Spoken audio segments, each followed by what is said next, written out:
My name is Joyce White, and the day my marriage died wasn't the day I collapsed in our kitchen with crushing chest pain while my husband Dennis checked his golf bag one more time. It wasn't even the day he told me to take an aspirin and call him if it got worse because his tea time was at 9 sharp and he'd already paid the greens fees.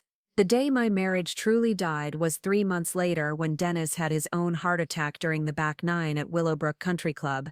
And instead of rushing to the hospital like any devoted wife should, I drove straight to my attorney's office with a manila folder full of documents that would change everything. But I'm getting ahead of myself. Before we jump back in, tell us where you're tuning from, and if this story touches you, make sure you're subscribed, because tomorrow I've saved something extra special for you. Let me start from the beginning. From that Tuesday morning in April when I learned exactly what my 28 years of marriage were really worth to the man I'd built my entire life around. I was standing at the kitchen sink in our colonial house on Maple Street, the same house where we'd raised our 2 daughters, watching the sunrise paint the backyard where Dennis had spent every weekend for the past 5 years perfecting his pudding green. The irony wasn't lost on me even then. How he'd chosen to turn our children's old playground into a miniature golf course, erasing their childhood to make room for his obsession. I'd been feeling off for weeks, this strange tightness in my chest that came and went like a warning I kept ignoring. At 53, I figured it was stress from my job managing the medical billing department at Riverside Hospital, or maybe the weight I'd gained since both girls moved out and left me with too much time to fill the silence with snacking. Dennis never noticed the extra pounds or the way I'd catch my breath climbing the stairs to our bedroom. He was too busy calculating handicaps and watching Golf Channel reruns to notice much of anything about me anymore. That morning, I was loading the dishwasher with the plates from his usual breakfast of 2 eggs over easy and wheat toast cut diagonally, just the way he'd liked it for nearly 3 decades. He was already dressed in his Thursday golf outfit, navy blue polo tucked into khakis with a belt that matched his golf shoes.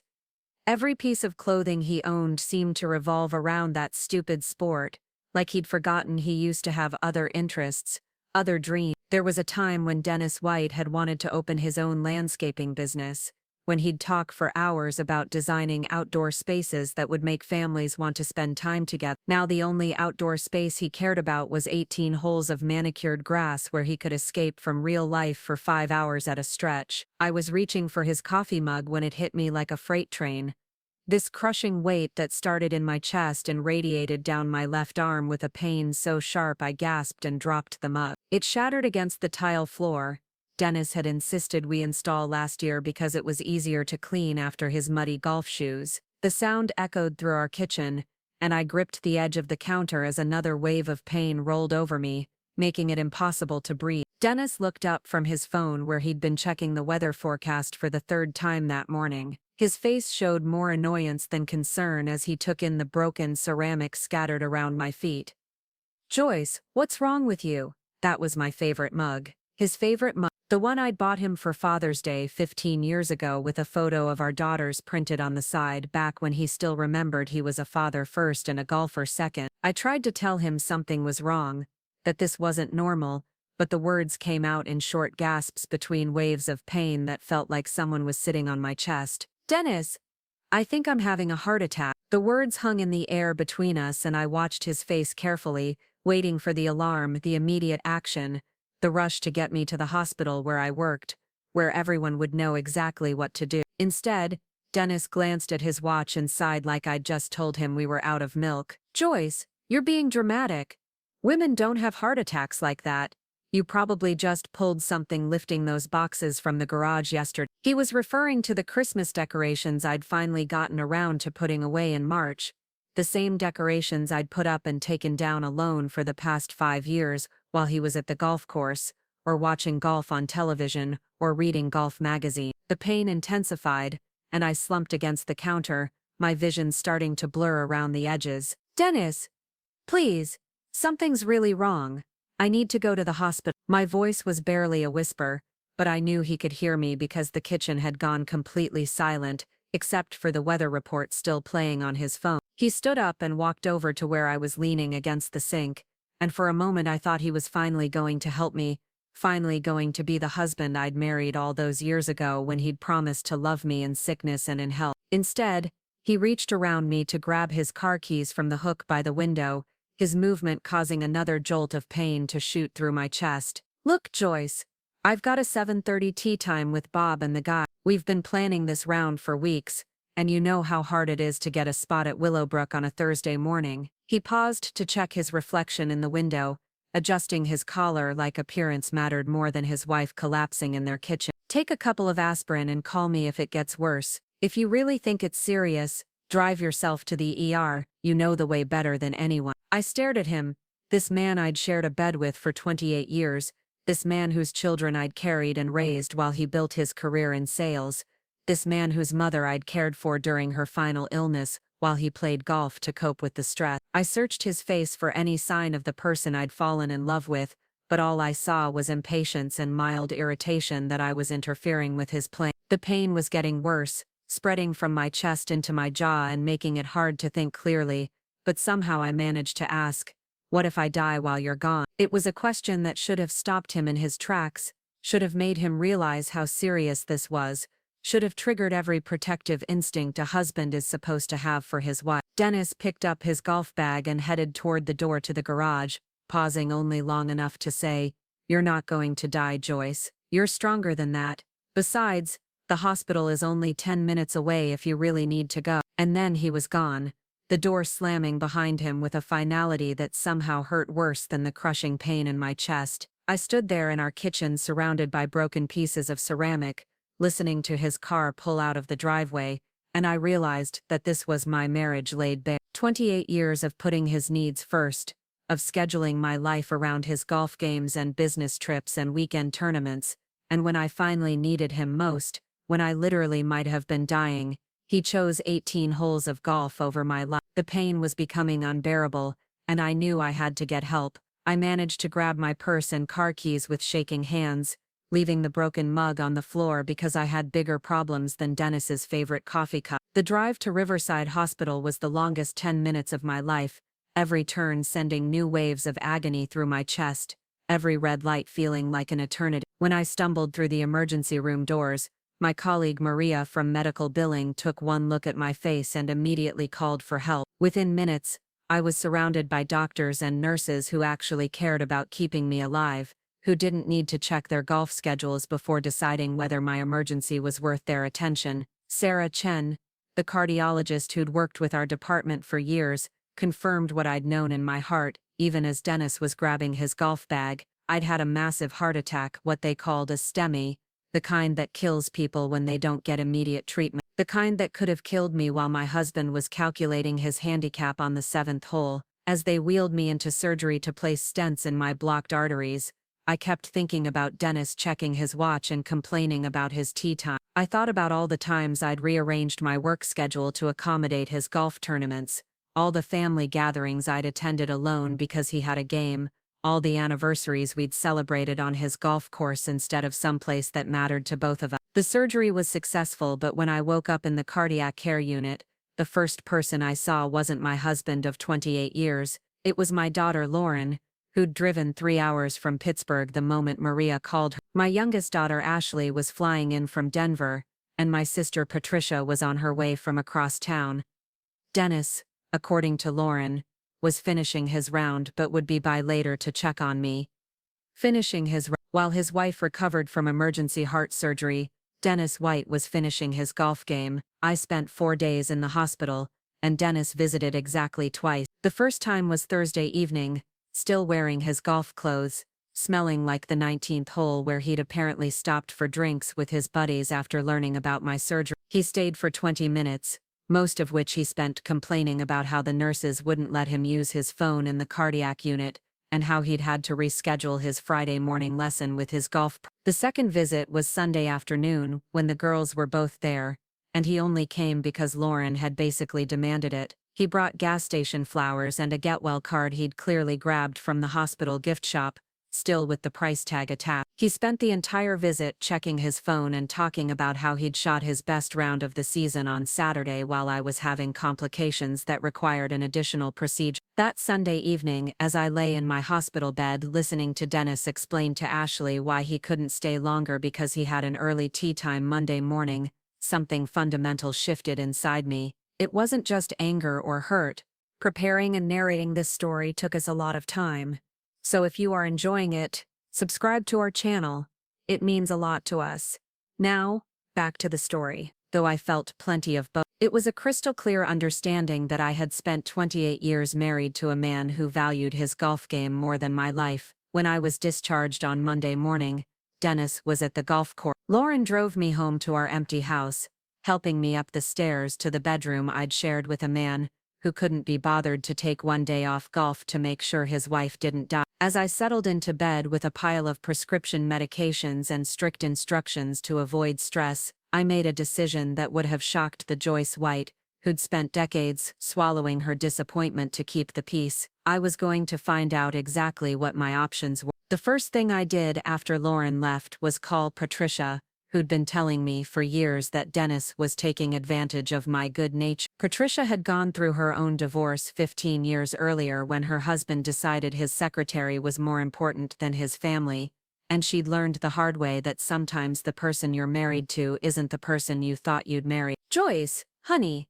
I've been waiting for this phone call for 10 years, Patricia said when I told her I needed the name of a good attorney. "I know you love Dennis, but what he did is unforgivable. No decent husband leaves his wife to have a heart attack alone, so he can play golf." She gave me the name of Margaret Thornton, the lawyer who'd handled her divorce, and who specialized in cases where one spouse had been financially controlling or emotionally absent. I called Margaret's office the next morning and explained my situation to her assistant, who somehow managed to fit me in that afternoon despite their full schedule. Margaret Thornton was nothing like what I'd expected from a divorce attorney. She was probably 60, with silver hair and kind eyes, the sort of woman who looked like she'd raised children and understood what it meant to sacrifice your own dreams for your family. Her office was warm and comfortable, filled with family photos and plants that looked like they were actually cared for. "Tell me about your marriage, Joyce," Margaret said after I'd given her the basic facts about my heart attack and Dennis's golf game. "Start from the beginning. Help me understand how you got to this point." So I told her everything about how Dennis and I had met when we were both 25, working at the same marketing firm in downtown Cleveland, how he'd been charming and ambitious, talking about the landscaping business he wanted to start, the family he wanted to have, the life we'd build together, how I'd supported him when he decided to go into pharmaceutical sales instead, believing him when he said it would give us more financial security for the children we planned to have. I told her about Lauren and Ashley, born 3 years apart, and how Dennis had been a decent father when they were small. He'd coached Lauren's soccer team and taught Ashley to ride her bike, though even then he'd started playing golf on Saturday mornings, claiming he needed time to decompress from his stressful sales job. I explained how the golf had gradually taken over our lives. First it was Saturday mornings, then Saturday afternoons, then Sunday rounds with clients. By the time the girls were in high school, Dennis was playing 4 or 5 times a week, spending more on golf equipment and club fees than we spent on family vacation. Our conversations revolved around his game, his handicap, his tournaments, his golf buddies who became his closest friends while our couple friends drifted away. Margaret listened without interrupting, taking notes and occasionally asking clarifying questions. When I finished, she leaned back in her chair and studied me with those kind but shrewd eyes. "Joyce, what do you want from this marriage?" she asked. "If Dennis completely changed tomorrow, if he gave up golf and focused entirely on you and your recovery, would that be enough, or has something broken that can't be fixed?" It was a question I'd been avoiding, but sitting in Margaret's office, I finally let myself face the truth. "I don't think I can ever forgive him for leaving me to die alone," I said, and hearing the words out loud made them real in a way that thinking them had. "Even if he changed, even if he became the perfect husband, starting tomorrow, I'll always know that when I needed him most, golf was more important than my life." Margaret nodded like she'd heard this story before, though probably not with the golf twist. "Let's talk about your financial situation. Do you work outside the home?" I explained that I'd been working full-time at Riverside Hospital for 18 years, managing medical billing for one of the largest departments. I made decent money, enough to support myself if I had to, though not enough to maintain the lifestyle Dennis and I had built together. Our house was paid off, we had retirement savings, and Dennis made good money in pharmaceutical sales, though his income had become increasingly tied to golf-related networking and entertaining clients on the course. "What about assets?" Margaret asked. "House, cars, investments, retirement accounts." This was where things got complicated. Dennis had always handled our finances, claiming his sales experience made him better with money. I knew we owned our house outright, worth probably $400,000 in the current market. We had 2 cars, both paid off, though Dennis's was a luxury sedan he'd bought specifically for impressing golf clients. We had retirement accounts through both our employers, plus some investments Dennis had made over the year. But I didn't know the details, didn't have access to all the accounts, didn't even know exactly how much money we had or where it was invested. For 28 years, I'd trusted Dennis to handle our financial future while I focused on raising our daughters and building my career. Now I was realizing that trust might have been misplaced. "I need you to gather every financial document you can find," Margaret told me. "Bank statements, investment accounts, retirement fund statements, tax returns for the past 5 years, insurance policies, everything. I also need you to start documenting Dennis's behavior and spending,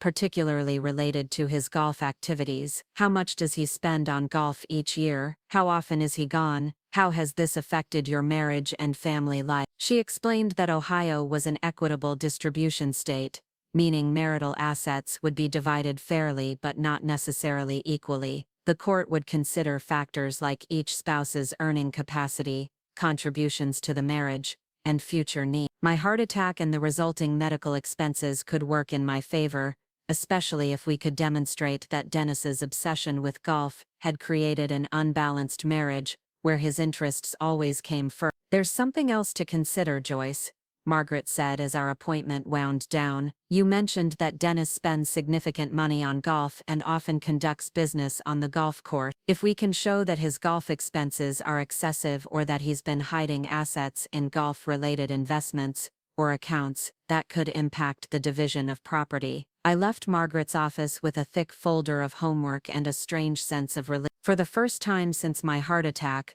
I felt like I was taking control of my life instead of just reacting to Dennis's choices. I had a plan, a strategy, and most importantly, I had someone on my side who understood that what Dennis had done was more than just insensitive. It was a fundamental betrayal of our marriage vows. The drive home gave me time to think about what came next. I needed to be smart about this, needed to gather information without alerting Dennis to what I was planning. I also needed to figure out how to protect myself emotionally and financially while I built my case for divorce. As I pulled into our driveway, I saw Dennis's car was already there, which meant he'd finished his Monday round earlier than usual. I sat in my car for a moment, looking at the house we'd shared for 15 years, the house where we'd raised our daughters, the house where I'd almost died alone while my husband played golf. For 28 years I'd been Joyce White, devoted wife and mother, the woman who made sacrifices and compromises to keep her family happy. But that woman had nearly died on the kitchen floor while her husband calculated his score on the back nine. It was time for a new Joyce White to emerge, one who knew her own worth and wouldn't accept being treated like her life mattered less than a golf game. I gathered my purse and Margaret's folder and walked into the house where my marriage was about to end, even if Dennis didn't know it yet. That evening Dennis greeted me with the same enthusiasm he might show for a delayed flight. He was standing in the kitchen, microwaving leftover Chinese takeout, still wearing his golf shirt with grass stains on the knees, where he'd apparently been reading putts. The broken mug had been swept up, but he'd left the dustpan sitting on the counter like a reminder of my dramatic episode that had inconvenienced his day. "How was your appointment?" he asked without looking up from his dinner, as if I'd been to the dentist instead of meeting with a divorce attorney. "I hope you didn't schedule anything that conflicts with my weekend tournament. Bob's wife is organizing the wives' lunch and they expect you to be there." The wives' lunch, a monthly gathering where the golf widows sat around complaining about their husband's obsession while secretly competing over whose spouse had the lowest handicap. I'd attended dozens of these lunches over the years, pretending to care about scorecards and tournament brackets, while inside I'd been dying a slow death of boredom and resentment. I told Dennis the appointment had gone well and that I was feeling stronger, which wasn't entirely a lie. I did feel stronger, just not in the way he assumed. He nodded absently and launched into a detailed recap of his round hole by hole, explaining how he'd nearly eagled the 15th, and how his new driver was adding 20 yards to his distance off the tee. While he talked, I studied his face, searching for any sign that he understood the gravity of what had happened, any indication that he grasped how close he'd come to losing his wife. But all I saw was a man recounting his golf achievements to an audience he assumed would be impressed, the same way he'd been doing for years without noticing that I'd stopped listening somewhere around hole number 3. The next morning, Dennis left for work with his golf clubs in the car because he had an afternoon client meeting at the country club. This had become his standard excuse for midweek golf, though I'd learned to recognize the difference between actual client entertainment and Dennis simply wanting to play. Real client meetings involved specific names and follow-up discussion. Dennis's client meetings involved vague references to potential sales and came home with scorecards instead of business cards. As soon as his car disappeared down Maple Street, I began my investigation. I started in Dennis's home office, a converted bedroom where he kept his computer, filing cabinets, and an impressive collection of golf trophies from various amateur tournaments. The room smelled like the leather treatment he used on his golf bag, and every surface was covered with golf-related memorabilia that had accumulated over the years like sediment in a riverbed. His desk drawers revealed the first shocking discovery. Dennis had been spending far more on golf than I'd realized. Credit card statements showed monthly charges at 4 different country clubs, plus regular purchases at golf pro shops, equipment stores and online retailers specializing in custom clubs. In the past year alone, he'd spent over $30,000 on golf-related expenses,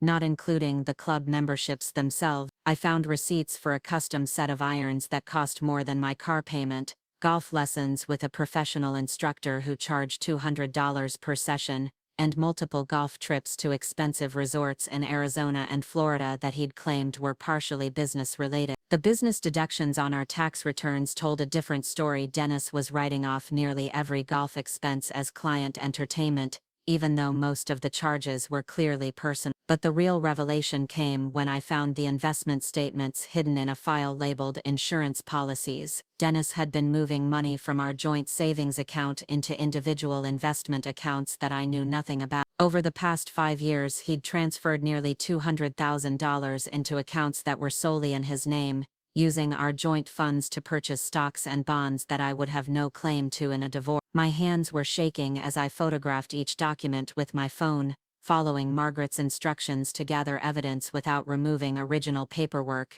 The scope of Dennis's financial deception was staggering. He hadn't just been spending our money on golf, he'd been systematically moving our marital assets into accounts where I couldn't access them. I found more evidence in his computer files, though most were password protected. Dennis had always been paranoid about computer security, claiming it was necessary for his sales work, but now I wondered if he'd been protecting something else entirely. The files I could access showed detailed spreadsheets tracking his golf scores, handicap calculations, and tournament results going back years. He'd put more effort into documenting his golf game than he'd ever put into planning our family finance. The most damning discovery came in a folder marked Personal Goals. Inside were printouts of golf resort websites, brochures for expensive golf equipment, and what appeared to be a retirement plan that revolved entirely around playing golf full-time. Dennis had been planning a future that didn't seem to include me at all, a fantasy retirement where he'd spend his days on different golf courses, while I presumably supported his hobby with my hospital job. I spent 3 hours documenting everything, taking photographs and making notes about dates and amounts. By the time I finished, I had enough evidence to paint a clear picture of a man who'd been prioritizing golf over his marriage for years, financially preparing for a future that excluded his wife's interests entirely. That afternoon, I called Margaret Thornton's office and scheduled an emergency appointment for the following day. When I explained what I'd found, her assistant immediately cleared space in Margaret's calendar. Financial deception during a marriage was serious business, and the evidence I'd uncovered could significantly impact how our assets would be divided. Dennis came home that evening in an excellent mood, claiming he'd shot his best round in months and made progress with a potential client who owned a chain of medical supply stores. He was so excited about his golf success that he barely noticed my subdued responses to his questions about my day. Over dinner, he talked enthusiastically about a golf trip to Scotland he was planning with his buddies for the fall, a trip that would cost nearly $15,000 and last 2 weeks. "You don't mind if I go, do you, Joy?" he asked, as if my opinion had ever mattered when it came to his golf plans. "Bob's been planning this for months, and it's really more of a networking opportunity than a vacation. I could make some great connections for the business." I looked across the table at this man who'd been systematically hiding money from me while planning expensive golf trips, and I felt something cold and final settle in my chest. "I'm sure you'll have a wonderful time," I said, knowing that if my plans went according to schedule, Dennis would be receiving divorce papers long before his Scottish golf adventure. The next morning brought another revelation. When I checked our mail and found a statement from a credit card I didn't know existed, Dennis had opened a separate card in his name only, and was using it exclusively for golf expense. The current balance was over $8,000, all charges from the past 3 months at golf courses, pro shops, and equipment retailers. When I confronted him about it over breakfast, Dennis became defensive in a way that confirmed my suspicions about his financial behavior. "It's easier to track my business expenses this way," he claimed, though the statement clearly showed personal purchases like golf shoes and a new bag. You know how complicated the tax deductions can be for client entertainment. I asked him why he hadn't mentioned the card to me, and his answer revealed more than he probably intended. "Joyce, you worry too much about money. I'm the one who handles our finances, and I know what we can afford. You focus on your job, and let me worry about the investments and business expenses." It was the same patronizing tone he'd used when dismissing my heart attack. The voice of a man who'd convinced himself that his wife's concerns were unnecessary complications in his well-ordered life. I nodded and smiled like I had hundreds of times before, but inside I was documenting every word for Margaret Thornton. My appointment with Margaret that afternoon was eye-opening in ways I hadn't expected. When I showed her the evidence I'd gathered, her expression grew increasingly serious. What Dennis had been doing wasn't just inconsiderate, it was a form of financial abuse that could have serious legal consequences. "Joyce, your husband has been dissipating marital assets," Margaret explained, spreading the photographs of bank statements across her desk. "Moving money from joint accounts to individual accounts during a marriage, especially large amounts like this, is something the court takes very seriously. He's essentially been stealing from the marital estate." She pointed to specific transactions that showed a pattern of deception going back years. Dennis hadn't just been hiding recent money, he'd been systematically moving assets since our daughters left home, as if their departure had given him permission to prioritize his own interests over our marriage. "The golf expenses are problematic too," Margaret continued. $30,000 a year on a hobby while claiming it's business-related shows a pattern of prioritizing personal interests over family financial security. Combined with his behavior during your heart attack, it paints a picture of a spouse who's checked out of the marriage emotionally and financially. Margaret explained that under Ohio law, Dennis's financial deception could result in a disproportionate division of assets in my favor. The court might order him to return the money he'd moved to individual accounts, plus award me a larger share of our remaining assets to compensate for his financial misconduct. "There's something else we need to discuss," Margaret said, her tone becoming more serious. "Given your recent heart attack and the medical expenses you'll likely face in the future, we need to consider spousal support. Your husband's high income and pattern of financial control could justify significant alimony payment." This was something I hadn't considered, but Margaret explained that my health situation changed the financial dynamics considerably.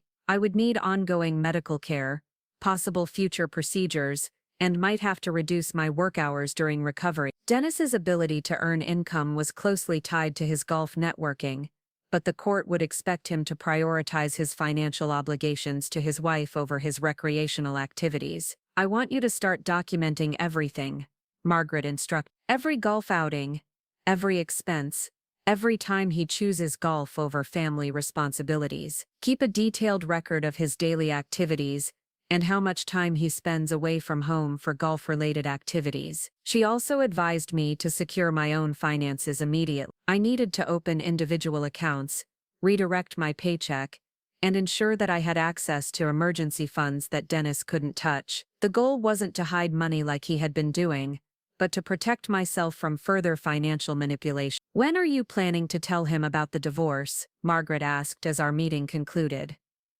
I hadn't thought that far ahead, but her question forced me to consider the practical timeline. "I want to gather more evidence first," I said, "and I need to be emotionally prepared for his reaction." "He's not going to take this well." Margaret nodded understandingly.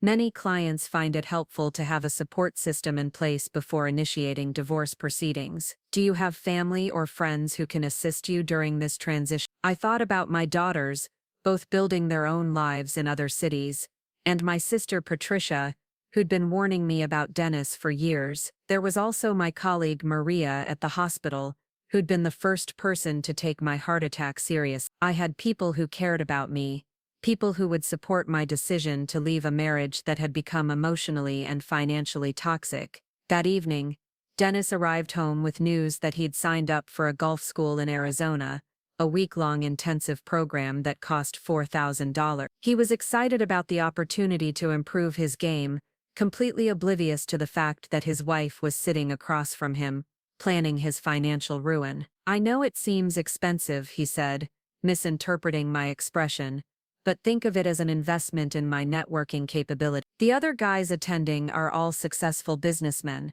I could make connections that pay off for years." I asked him how he planned to pay for this golf school, and he mentioned using some of our savings without specifying which savings account he meant. Given what I'd discovered about his hidden assets, I suspected he'd be using money from the individual accounts he'd been funding with our joint resources. Over the following week, I settled into a routine of evidence gathering that felt like living a double life. During the day, I went to work at the hospital, managing medical billing and maintaining my reputation as a competent, reliable employee. In the evenings, I played the role of supportive wife while secretly documenting Dennis's activities and financial behavior. I discovered that Dennis's golf obsession extended beyond what I'd previously realized. He was participating in multiple leagues, tournaments, and social groups centered around golf. His calendar was completely dominated by golf-related activities, leaving little time for anything resembling a normal marriage. Even when he was home,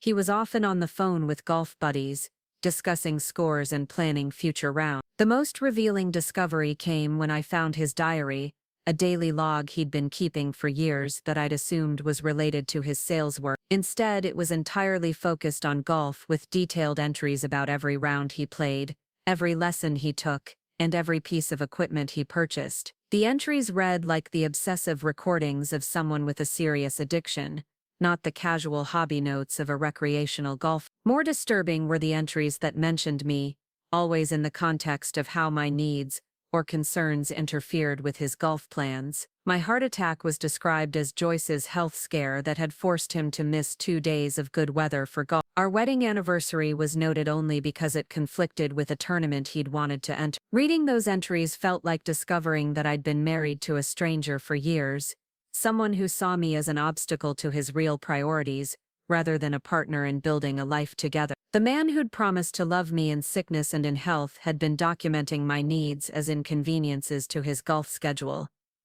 I made copies of the most damaging entries and added them to my growing file of evidence. Margaret had been right about documenting everything. The pattern of Dennis's priorities was becoming undeniable, creating a clear picture of a marriage where one partner had completely checked out emotionally while maintaining the financial benefits of being married. The breaking point came during what should have been a routine evening at home.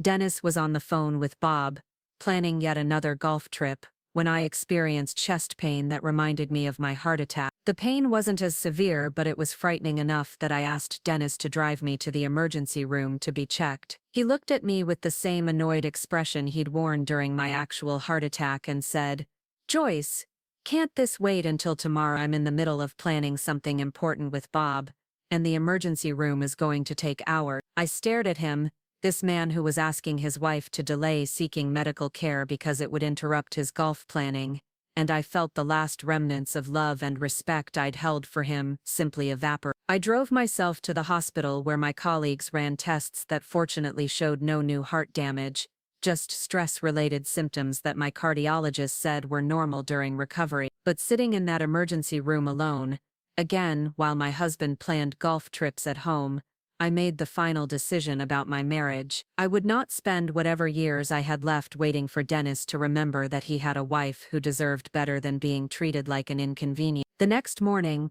I called Margaret Thornton and told her I was ready to proceed with the divorce. I had gathered enough evidence to support my case, and more importantly, I had finally accepted that my marriage was beyond saving. Dennis had made his priorities clear repeatedly, and I was tired of pretending that love could survive being ranked below golf in someone's life. Margaret scheduled an appointment for the following week to begin drafting the divorce paper. She warned me that once Dennis was served, things would likely become unpleasant quickly. Men like Dennis, who'd been controlling finances and prioritizing their own interests, often reacted badly when faced with the consequences of their behavior. "Are you prepared for him to become angry and possibly vindictive?" Margaret asked.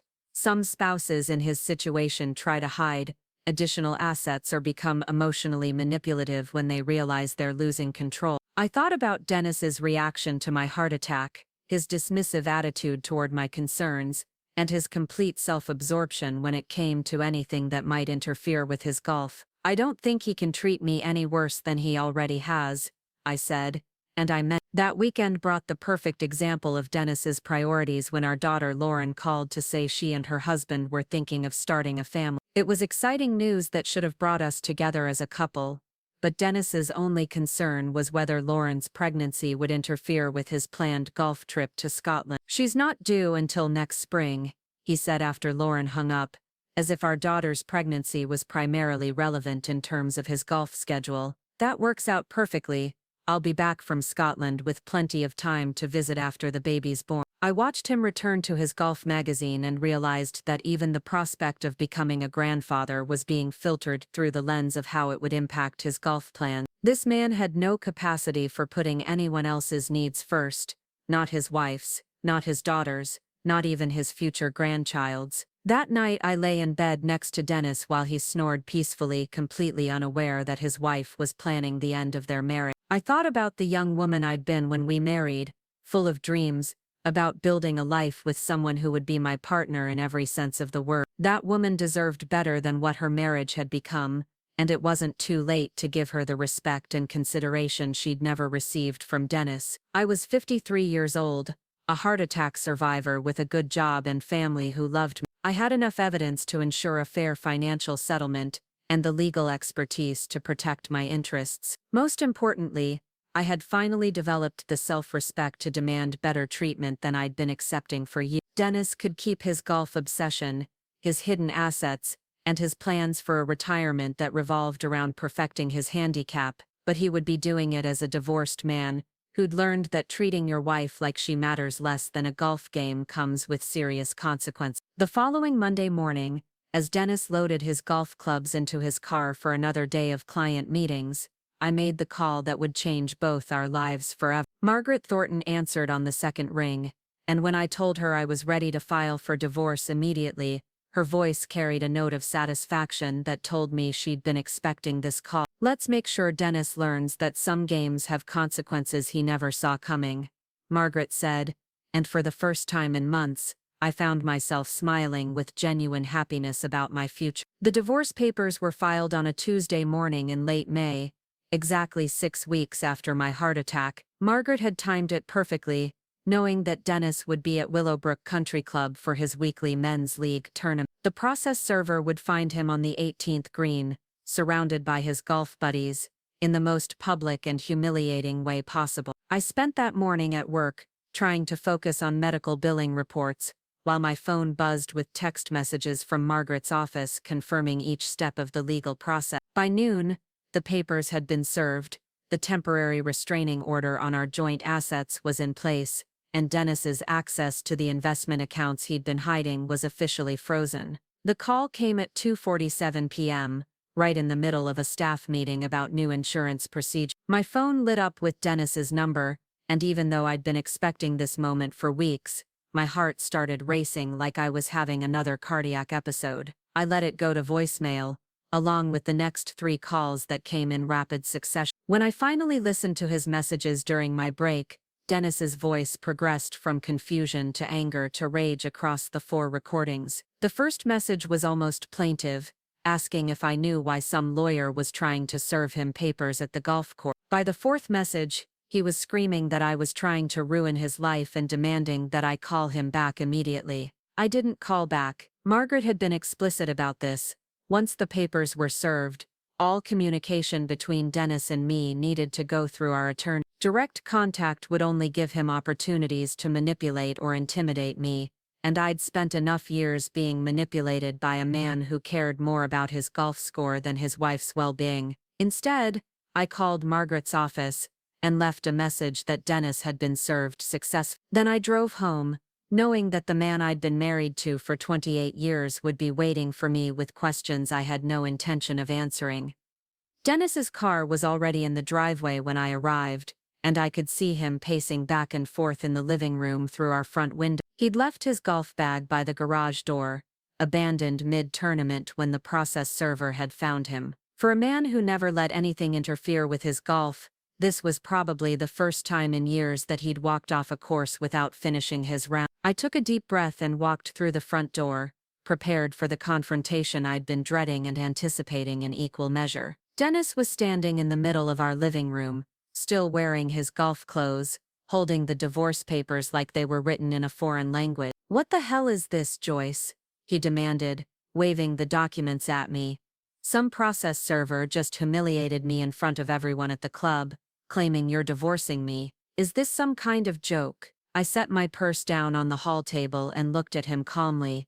"It's not a joke, Dennis. I'm filing for divorce." The silence that followed was so complete I could hear the neighbor's lawnmower 3 houses away. Dennis stared at me like I'd suddenly started speaking in tongues, his face cycling through disbelief, confusion, and the beginning of anger.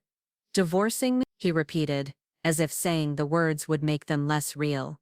"Joyce, we've been married for 28 years. You can't just divorce me because you're upset about some misunderstanding." Misunderstanding. He was calling my heart attack and his abandonment a misunderstanding, like a mix-up over dinner reservations or a forgotten anniversary. The casual dismissal of what had been the most terrifying day of my life confirmed everything I'd realized about our marriage during the past 6 weeks. "It's not a misunderstanding, Dennis. You left me to die alone so you could play golf, when I needed you most, when I literally might have been dying. You chose 18 holes over your wife's lap." Dennis ran his hands through his graying hair, a gesture I'd once found endearing, but now just looked like theatrical frustration. "Joyce, you're being dramatic again. You didn't die. You're fine. And that golf game was important. I was playing with potential clients." "I had a massive heart attack," I said, my voice remaining steady despite the fury building in my chest. "I could have died on our kitchen floor while you were worried about your tea time." "What kind of husband does that?" "The kind of husband who works hard to provide for his family," Dennis shot back, his voice rising. "Everything I do is for us, for our future. Those golf games aren't just fun, they're business networking. How do you think I've built my client base over the years?" I almost laughed at his attempt to frame his golf obsession as career dedication. "Dennis, you've spent over $30,000 on golf this year alone. You moved $200,000 of our money into accounts I didn't even know existed. You've been planning golf trips to Scotland while hiding assets from your wife. This isn't about business networking. This is about a man who's more married to his golf clubs than his wife." Dennis's face went pale when I mentioned the hidden account. He'd assumed I had no idea about his financial maneuvering, that I was the same trusting wife who'd let him handle all our investments without question. The realization that I'd been investigating his finances clearly shook him more than the divorce papers themselves. "How do you know about those accounts?" he asked, his voice dropping to a dangerous whisper. "Have you been spying on me?" "I've been protecting myself from a husband who's been lying to me about money for years," I replied. "Those accounts were funded with marital assets, Den. You can't just move our money into your name and pretend it belongs only to you." Dennis sat down heavily on our couch, the couch we'd picked out together 15 years ago when we'd moved into this house. He looked around the living room like he was seeing it for the first time, taking in the family photos on the mantel, the furniture we'd accumulated over nearly 3 decades of marriage, the life we'd built together that he'd apparently been planning to abandon. Joyce, let's talk about this rationally, he said, switching to the reasonable tone he used when trying to close a difficult sale. I know you're upset about the heart attack situation, and maybe I could have handled that better. But divorce? That seems extreme. We can work this out. Work this out. As if 28 years of being treated like a secondary priority could be fixed with a simple conversation, and maybe a promise to do better. I'd heard variations of this speech before, usually after Dennis had missed something important for golf, when he'd make vague commitments to change that lasted exactly until the next tournament invitation arrived. There's nothing to work out, Dennis. I've already filed the paper. My attorney has frozen the joint accounts and identified all the assets you've been hiding. This marriage is over. The mention of frozen accounts triggered something in Dennis that I'd rarely seen before. Genuine panic. His golf obsession might have been emotionally damaging, but his financial control had been the foundation of his power in our marriage. Losing access to the money he'd been manipulating for years was clearly more frightening to him than losing his wife. You can't freeze our accounts, he said, standing up abruptly. I need access to that money for business expenses. I have golf commitments, travel plans, equipment purchases. You're going to ruin everything I've worked for. Golf commitment. Even in the middle of divorce proceedings, Dennis was worried about his golf plans. I looked at this man I'd shared a bed with for 28 years and wondered how I'd never noticed that he was fundamentally incapable of caring about anyone but himself. Your golf commitments aren't my problem anymore, Dennis. You should have thought about the consequences before you spent years treating me like I didn't matter. Dennis began pacing again, his hands clenched into fists at his sides. This is insane, Joy. You're throwing away our entire marriage because of one bad day. So I went to play golf instead of holding your hand at the hospital. Big deal. You survived, didn't you? You're being vindictive and petty. One bad day. 28 years of marriage reduced to one bad day, as if the heart attack had been the only time Dennis had chosen golf over his family. I thought about all the missed dinners, canceled plans, ignored anniversaries, and family events he'd skipped for golf, and I realized he genuinely didn't understand that my heart attack had been the final straw, not the only straw. This isn't about one day, Den. This is about 28 years of being married to a man who cares more about his handicap than his wife. You've spent our marriage treating me like an inconvenience, and I'm done accepting that. An inconvenience? Dennis's voice cracked with what might have been genuine surprise. Joyce, I've provided for you, given you a beautiful home, supported your career. How can you say I've treated you like an inconvenience? It was almost tragic how little he understood about what marriage was supposed to be. Dennis truly believed that financial support was the same as emotional partnership, that paying the bills was equivalent to being a loving husband. He'd never grasped that I needed more than a provider. I'd needed a partner. You've been a good provider, Dennis, but you've been a terrible husband. When was the last time we had a conversation that wasn't about golf? When was the last time you asked about my day, my feelings, my dreams? When was the last time you chose me over a golf game? Dennis opened his mouth to answer, then closed it again when he realized he couldn't think of a single example.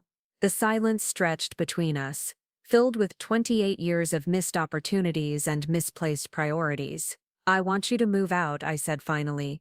Tonight, you can stay at Bob's house or get a hotel room, but I don't want you sleeping in my bed anymore. Your bed? Dennis's anger flared again. This is my house too, Joyce. You can't just kick me out because you're having some kind of midlife crisis. Actually, I can. My attorney filed for temporary exclusive use of the marital home. The restraining order covers the house as well as the financial account. You have 2 hours to pack whatever you need, and then you need to leave. This was the moment when Dennis finally understood that his wife wasn't bluffing, that this wasn't an emotional outburst he could wait out or manipulate away. The legal machinery was already in motion, and his comfortable life was about to become very complicated. Joyce, please, he said, his voice taking on a pleading quality I'd never heard before. Let's not do this. We can go to counseling. work on our problems. I'll cut back on the golf, spend more time at home. Just don't destroy our marriage over something we can fix. Cut back on golf, not give up golf, not acknowledge that his obsession had nearly cost him his wife. Just cut back a little. Even in his moment of greatest desperation, Dennis couldn't imagine a life where golf wasn't his primary focus. It's too late for counseling, Dennis.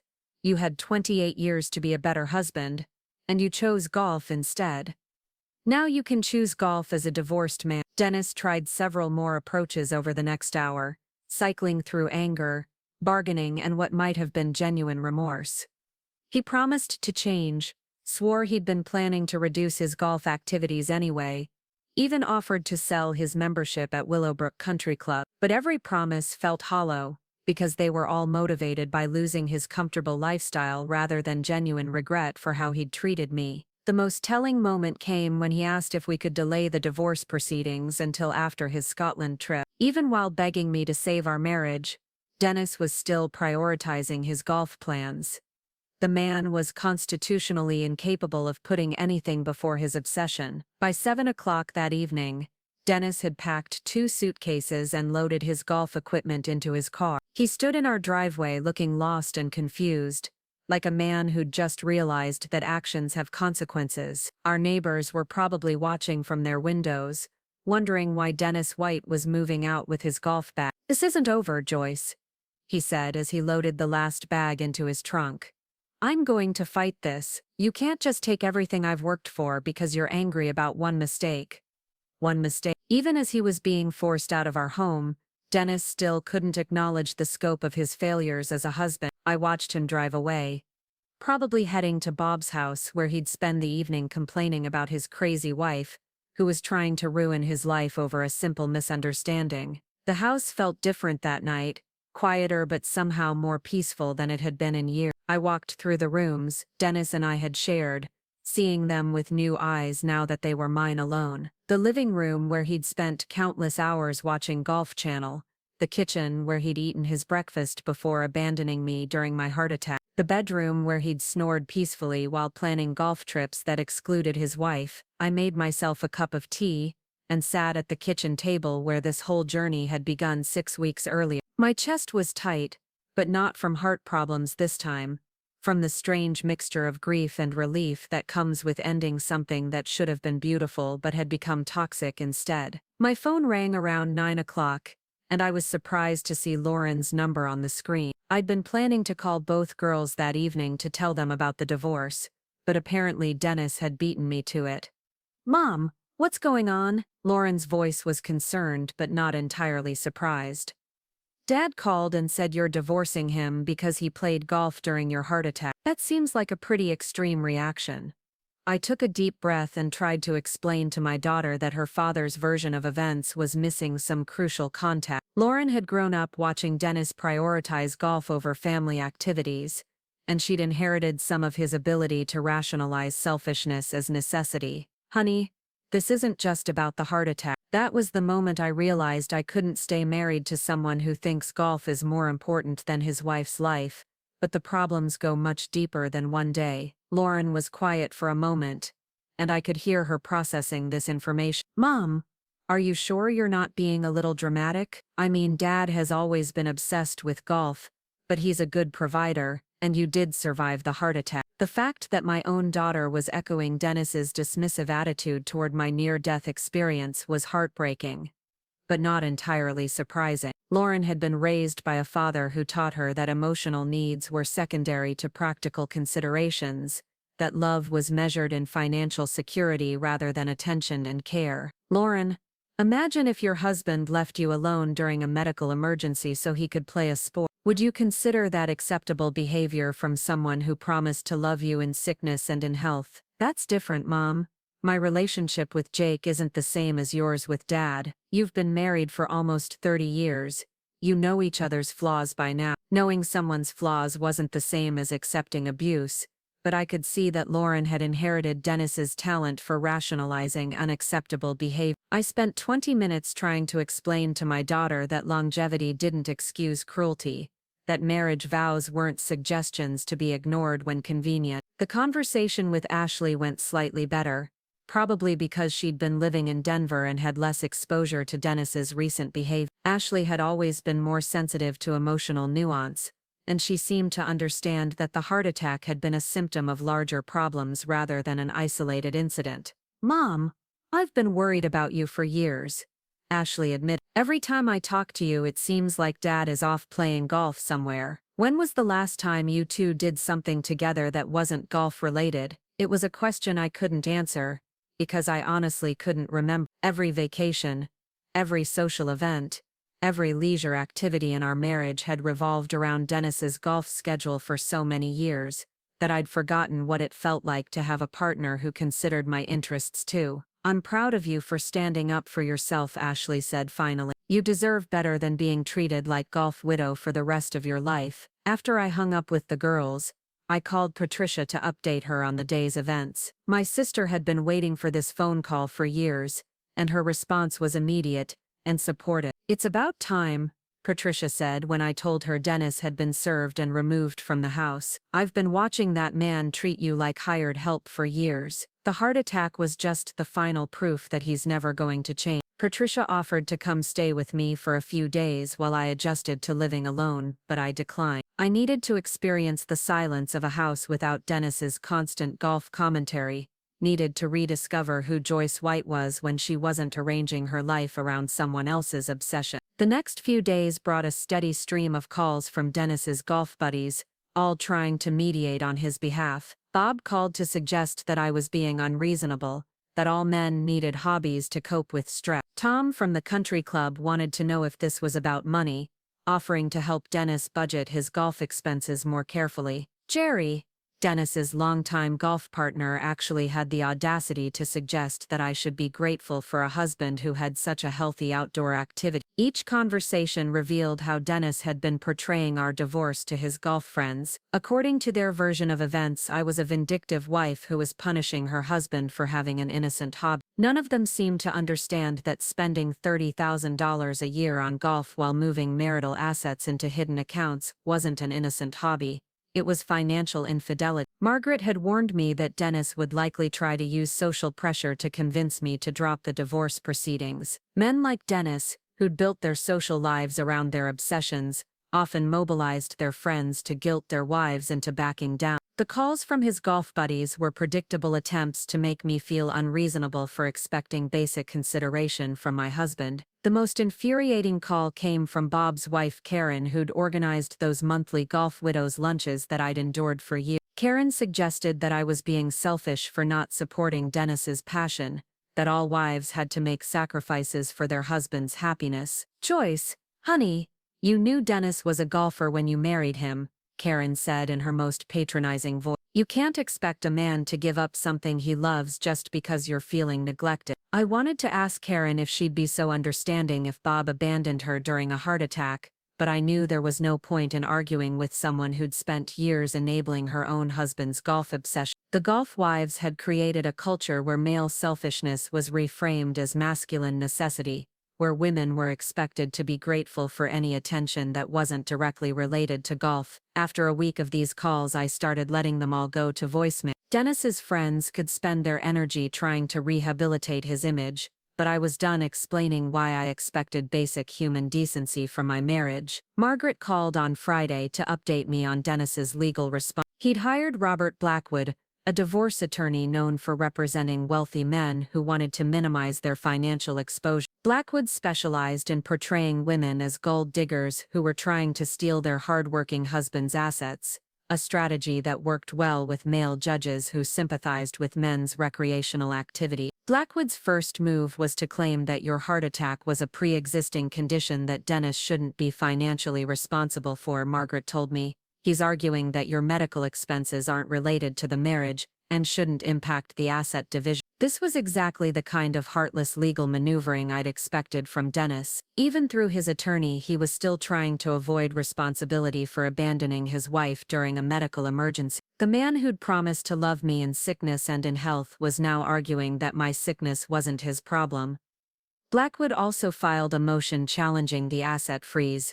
Margaret continued. He's claiming that Dennis needs access to the joint accounts for legitimate business expenses and that freezing his golf-related accounts is causing irreparable harm to his career. Golf-related business expense. Dennis was actually trying to convince a judge that his $30,000 golf habit was a legitimate business expense that should be protected during divorce proceedings. The audacity was breathtaking, but Margaret assured me that judges were generally skeptical of such claims. The good news is that we have extensive documentation of Dennis's financial misconduct, Margaret said.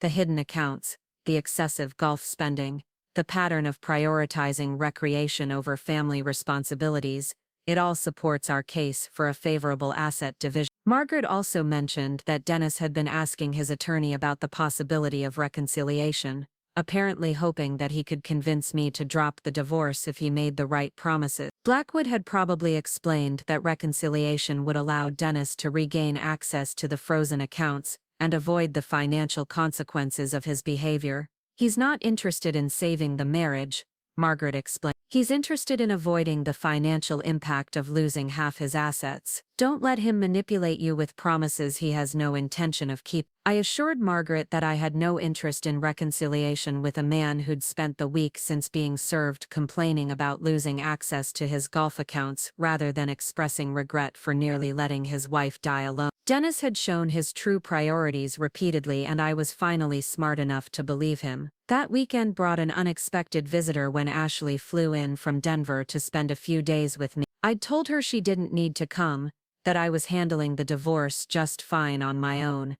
But Ashley insisted that no one should go through something like this without family support. I needed to see for myself that you're okay, Ashley explained as we sat in my kitchen Saturday morning. And I wanted to understand what really happened between you and Dad. His version of events doesn't make sense. I spent the morning walking Ashley through the timeline of my marriage's deterioration, from Dennis's gradual obsession with golf to his financial deception to his abandonment during my heart attack. Ashley listened without interrupting, occasionally asking clarifying questions that showed she was trying to understand how her father had become someone capable of such callous behavior. I remember when I was little, Dad used to take us fishing and hiking, Ashley said, finally. When did he become someone who only cares about golf? It was a good question, and thinking about it helped me understand that Dennis hadn't always been the selfish man I was divorced. The change had been gradual, starting perhaps 10 years ago when he'd joined Willowbrook Country Club and begun playing with men who treated golf as the most important thing in their lives. I think he got seduced by the idea that golf made him sophisticated, I told Ash. He started spending time with wealthy clients who judged men by their golf skills, and he convinced himself that being good at golf was the same as being successful in life. Ashley nodded thoughtfully. So he basically chose golf over his family because he thought it would make him more impressive to other men. When she put it that way, Dennis's behavior sounded even more pathetic than I'd realized. He'd sacrificed his marriage and alienated his children to impress golf buddies who would probably forget about him the moment he couldn't afford to play anymore. The sad part is that he genuinely doesn't understand what he's lost. In his mind, he's the victim of an unreasonable wife who doesn't appreciate his hard work and dedication. Ashley stayed through Sunday, and having her in the house reminded me what it felt like to have someone who actually cared about my well-being. We cooked meals together, watched movies, and had long conversations about everything except golf. It was the kind of peaceful domesticity I'd forgotten was possible when living with someone whose every conversation eventually circled back to their obsession. On Sunday evening, as Ashley was preparing to fly back to Denver, she asked if I was scared about starting over at 53. It was a question I'd been avoiding thinking about, but her direct approach forced me to consider the practical realities of divorce. I'm terrified, I admit. I've been married for 28 years. I don't know how to be single again, how to make decisions without considering someone else's needs. What if I can't handle living alone? Ashley hugged me tightly and said something that I'll remember for the rest of my life. Mom, you've been emotionally alone for years. At least now you won't have to pretend that someone cares about you when they really don't. She was right, of course. The loneliness of being married to Dennis had been worse than being actually alone, because it came with the constant disappointment of hoping for connection that never came. Being divorced might be scary, but it couldn't be more painful than being married to someone who saw you as an obstacle to their real priorities. After Ashley left, I spent Sunday evening planning my new life. I made lists of things I wanted to do, places I wanted to travel, friendships I wanted to rebuild. For the first time in years, I was making plans that didn't need to work around someone else's golf schedule. The house was quiet that night, but it was the peaceful quiet of possibility rather than the empty quiet of neglect. Dennis could have his golf courses, his hidden assets, and his friends who thought wives should be grateful for scraps of attention. I was going to build a life where I mattered, where my needs came first, where love was more than just financial support and tolerance. Monday morning brought news that would change everything again, though I didn't know it yet when Margaret called with what seemed like a routine update about Dennis's legal strategy. Life has a way of surprising you just when you think you've seen the worst someone has to offer. The irony wasn't lost on me when Margaret called that Monday morning to tell me that Dennis had suffered a heart attack on the golf course at Willowbrook Country Club. He'd collapsed on the 14th fairway while lining up what his golf partner Bob later described as a beautiful approach shot to the pin. The paramedics had found him unconscious in the sand trap, his golf club still clutched in his hand like he'd been trying to play through his cardiac event. "Joyce, I know this complicates things," Margaret said carefully, "but Dennis is in serious condition at Metro General Hospital." His attorney called to request a postponement of all divorce proceedings until he recovered. I sat in my kitchen, the same kitchen where Dennis had abandoned me during my own heart attack, and felt absolutely nothing. No panic, no overwhelming urge to rush to his bedside, no fear for his well-being. Just a cold, clear understanding that the man who'd chosen golf over his wife's life was now expecting that same wife to drop everything because he needed help. "What's his condition?"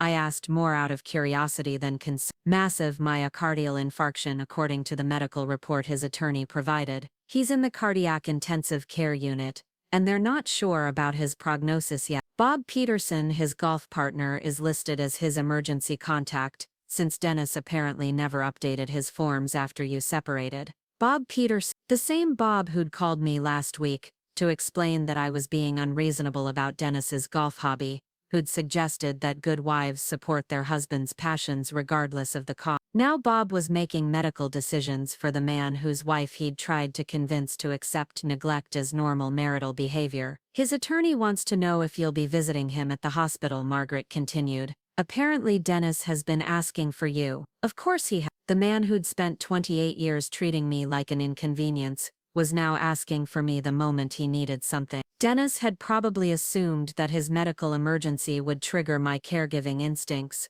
that I'd abandon the divorce proceedings and rush to his bedside, because that's what devoted wives were supposed to do. "No," I said simply, "I won't be visiting." Margaret paused, probably expecting me to elaborate or express some conflicted feelings about my husband's condition. When I didn't, she asked, "Are you sure, Joyce? I understand you're angry with Dennis, but if something happens to him, it will be unfortunate, but it won't be my responsibility." Dennis made it very clear during my heart attack that spouses aren't obligated to interrupt their plans for medical emergencies. "I'm simply following the precedent he established." I could hear Margaret taking notes, probably recognizing the legal symmetry of the situation. Dennis's own behavior during my cardiac event had created a documented pattern of spousal neglect that would be difficult for his attorney to argue against now that the roles were reversed. "What about the divorce proceedings?" Margaret asked. "His attorney is requesting a postponement until Dennis is well enough to participate fully in negotiations." This was exactly the kind of manipulation I'd expected from Dennis,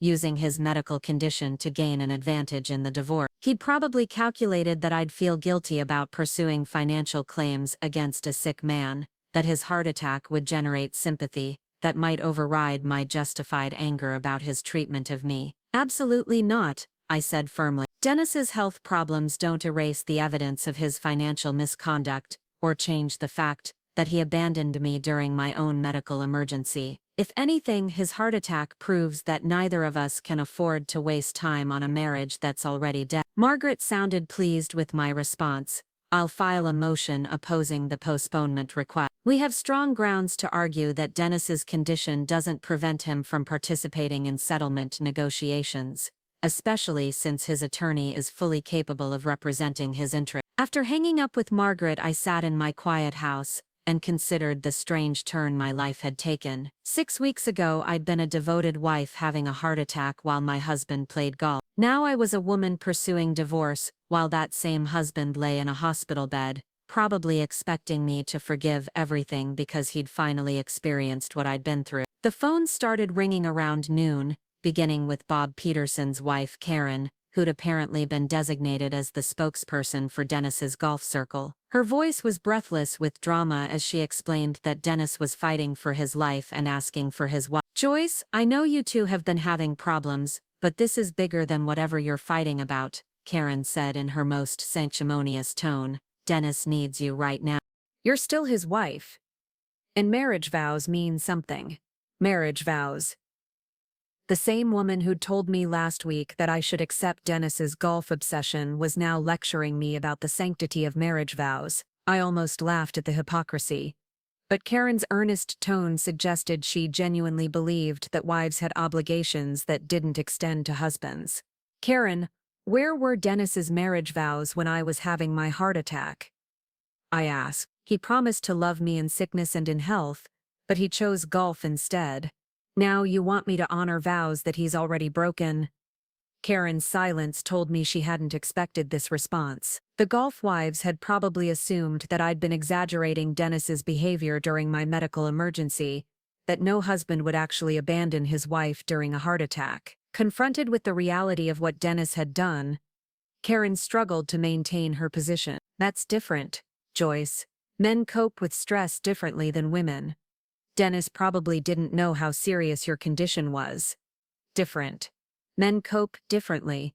The same excuses I'd been hearing for years, the same rationalization of male selfishness as biological necessity. I was tired of women like Karen enabling men like Dennis by reframing cruelty as misunderstood masculinity.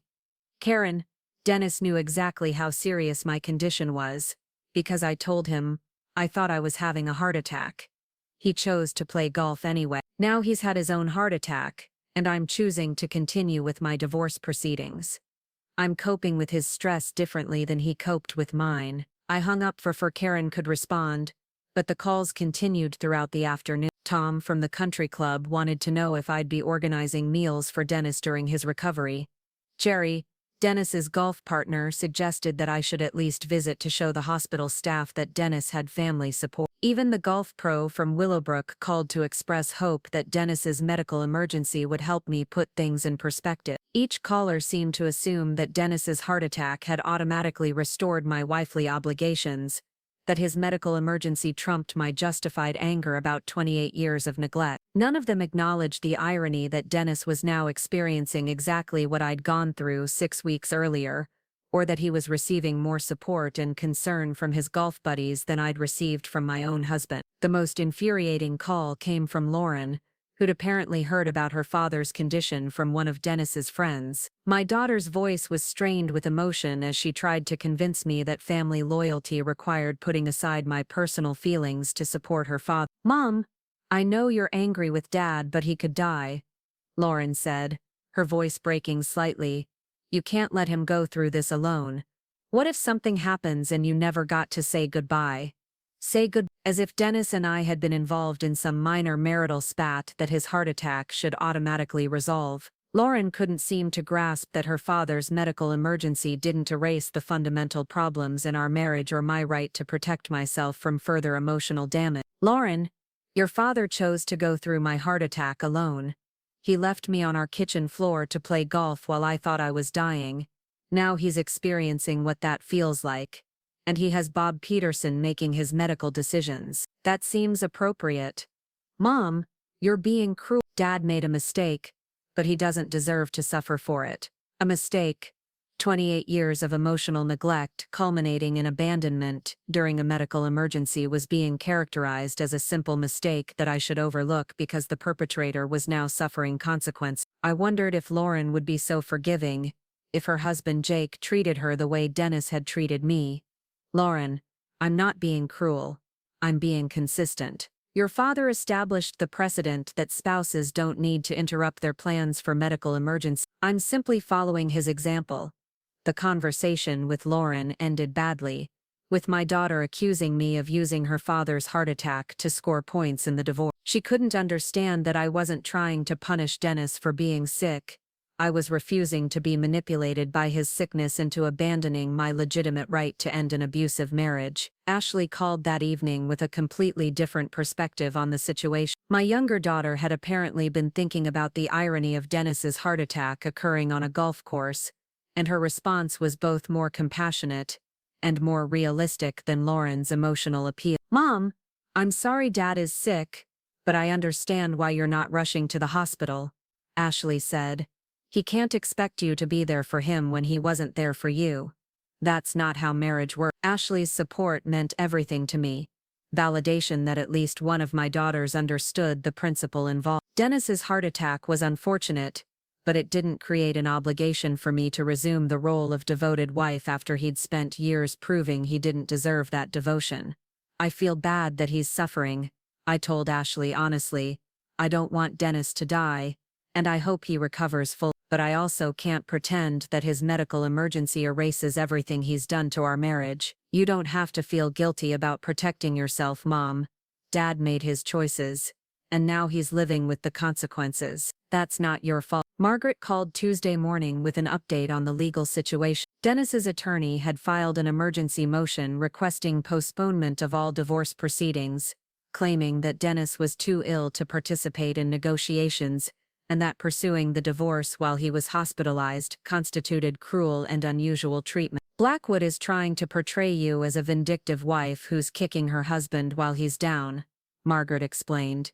He's asking the judge to suspend all asset freezes and postpone all hearings until Dennis is fully recovered. This was exactly the manipulation I'd expect. Dennis's heart attack was being weaponized to gain advantage in the divorce proceedings, with his attorney attempting to use medical sympathy to override legal facts. The man who'd hidden marital assets and abandoned his wife during her cardiac emergency was now claiming victim status because he was experiencing similar health problems. We're opposing the motion with a detailed timeline of Dennis's behavior during your heart attack, Margaret continued. We're arguing that if Dennis believed medical emergencies were insufficient reason to postpone important commitments, then his own medical emergency shouldn't postpone these legal proceedings. Margaret had also filed a counter-motion requesting expedited divorce proceedings, arguing that Dennis's heart attack actually strengthened the case for immediate asset division. If Dennis's health was as precarious as his attorney claimed, it was even more important to finalize the financial arrangements quickly to protect both parties' interests. The judge has scheduled a hearing for Thursday to consider both motions, Margaret said. Dennis's attorney will probably argue that you're being heartless, but we have documentation proving that Dennis established the precedent for prioritizing other activities over spousal medical emergency. I spent Tuesday afternoon doing something that would have been unthinkable 6 weeks earlier. I went shopping for myself. Not grocery shopping or buying necessities for the house, but actual recreational shopping for clothes and books and small luxuries that I'd been denying myself for years while Dennis spent thousands on golf equipment. Walking through the mall, I realized how long it had been since I'd spent money on anything purely for my own enjoyment. Dennis's golf expenses had been so extensive that I'd unconsciously adopted a scarcity mindset about my own purchases, saving money that he was secretly spending on club memberships and equipment upgrades. I bought a new dress, something bright and flattering that made me feel attractive for the first time in years. I purchased books by authors I'd been wanting to read, novels and memoirs that had nothing to do with golf or business networking. I even splurged on expensive bath products, the kind of small indulgences that had seemed frivolous when Dennis was constantly buying new golf clubs. Each purchase felt like a small act of rebellion against 28 years of making myself smaller to accommodate someone else's obsession. Dennis had trained me to see my own desires as secondary to his needs, and now I was remembering what it felt like to matter in my own life. That evening brought another wave of phone calls from Dennis's supporters, but this time I was prepared. I developed a standard response that acknowledged Dennis's medical condition while maintaining my boundaries about the divorce proceeding. But his heart attack doesn't change the fundamental problems in our marriage or my right to pursue divorce. Dennis will receive excellent medical care from his doctors and emotional support from his golf friends. That's more than I received during my own heart attack. The response usually silenced the caller because none of them could argue with the basic fairness of applying Dennis's own standards to his situation. If abandoning a spouse during a medical emergency was acceptable behavior, then Dennis couldn't complain about being abandoned during his own cardiac event. Wednesday brought news that Dennis was stable but would require surgery to place stents in his blocked arteries, the same procedure I'd undergone 6 weeks earlier. Bob Peterson called to provide this update, apparently assuming that I'd want detailed information about my estranged husband's medical condition. The doctors say Dennis is lucky, Bob explained. If he'd been alone when it happened, he might not have survived. Thank God he was playing golf with friends who could call for help. The irony was so perfect it almost seemed scripted. Dennis, who'd left his wife to suffer a heart attack alone, had been surrounded by concerned friends during his own cardiac emergency. The man who'd chosen golf over his wife's life had been literally saved by golf, rescued by buddies who cared more about his well-being than he'd cared about mine. I'm glad Dennis had people who cared about him during his emergency, I said calmly. Everyone deserves that kind of support when they're in medical crisis. Bob missed the pointed nature of my comment entirely, launching into praise for the quick response of the paramedics and the excellent care Dennis was receiving at Metro General. He described the golf course's emergency procedures, the helicopter transport to the hospital, and the immediate attention Dennis had received from the cardiac team. The whole golf community has been amazing, Bob continued. We've organized a meal train for when Dennis gets home, and the guys from the club are taking turns visiting him at the hospital. Nobody should have to go through something like this alone. Bob was absolutely right, which made Dennis's abandonment of me during my heart attack even more inexcusable. The golf community that was now rallying around Dennis had apparently taught him nothing about how to support someone during a medical crisis when that someone was his wife. You're right, Bob. Nobody should have to face a heart attack alone. Dennis is very fortunate to have such caring friends. After hanging up, I found myself wondering if Dennis was experiencing any recognition of the irony in his situation. Was he lying in that hospital bed remembering how he'd left me alone during my cardiac emergency? Was he grateful for the support he was receiving while understanding that he'd denied me that same support? Probably not. Dennis had spent years perfecting the art of justifying his own behavior while holding others to different standards. He'd most likely convinced himself that his golf buddies' loyalty proved that he was a man worth supporting, while my divorce proceedings proved that I was vindictive and unforgiving. Thursday's court hearing was a masterclass in legal theater, with Dennis's attorney Robert Blackwood attempting to portray my continued pursuit of divorce as evidence of a cold, calculating woman who was taking advantage of her husband's medical vulnerability. Blackwood had clearly coached his presentation for maximum emotional impact, using language like abandoned husband and medical crisis to paint me as heartlessly cruel. Your Honor, Miss White's refusal to even visit her seriously ill husband reveals a vindictive nature that calls into question her credibility in these proceedings. Blackwood argued, Mr. White is fighting for his life, and his wife is fighting for his money. The timing of these aggressive legal maneuvers suggests calculated cruelty rather than legitimate marital grievances. Margaret's response was devastating in its simplicity. She presented the court with a detailed timeline of Dennis's behavior during my heart attack, including the exact times of his golf round, his dismissive comments about my condition, and his failure to visit me in the hospital until pressured by our daughters. Your Honor, Mr. White established clear precedent regarding spousal obligations during medical emergencies. Margaret stated, when Mrs. White suffered a massive heart attack, Mr. White chose to play golf rather than accompany his wife to the hospital. He spent less than 1 hour visiting her during a 4-day hospitalization. Mrs. White is simply applying the same standards that Mr. White applied to her medical emergency. Margaret also presented evidence of Dennis's financial misconduct, demonstrating that his concern wasn't about recovering from his heart attack, but about regaining access to the assets he'd been hiding. The frozen accounts contained almost $300,000, that Dennis had moved from joint accounts over the past 5 years, money that he'd been planning to claim as separate property in the divorce. Mr. White's emergency motion isn't about medical recovery, Margaret continued. It's about financial access. His attorney wants to unfreeze accounts containing marital assets that Mr. White improperly transferred to avoid equitable distribution. The timing of this motion, immediately following the asset freeze, reveals its true purpose. Judge Richardson, a no-nonsense woman in her 60s, who'd been handling family law cases for over 20 years, listened to both arguments with the weary expression of someone who'd seen every manipulation tactic in the divorce playbook. When the presentations concluded, her response was swift and decisive. Mr. Blackwood, your client's medical condition is unfortunate, but it doesn't create legal grounds for postponing properly filed divorce proceedings. Judge Richardson stated, Mr. White established clear precedent regarding spousal obligations during medical emergencies. Mrs. White is entitled to apply those same standards to her husband's situation. The judge denied Dennis's motion for postponement and upheld all existing asset freezes, noting that Dennis's attorney was fully capable of representing his client's interests regardless of his medical condition. She also granted Margaret's motion for expedited proceedings, scheduling a settlement conference for the following month.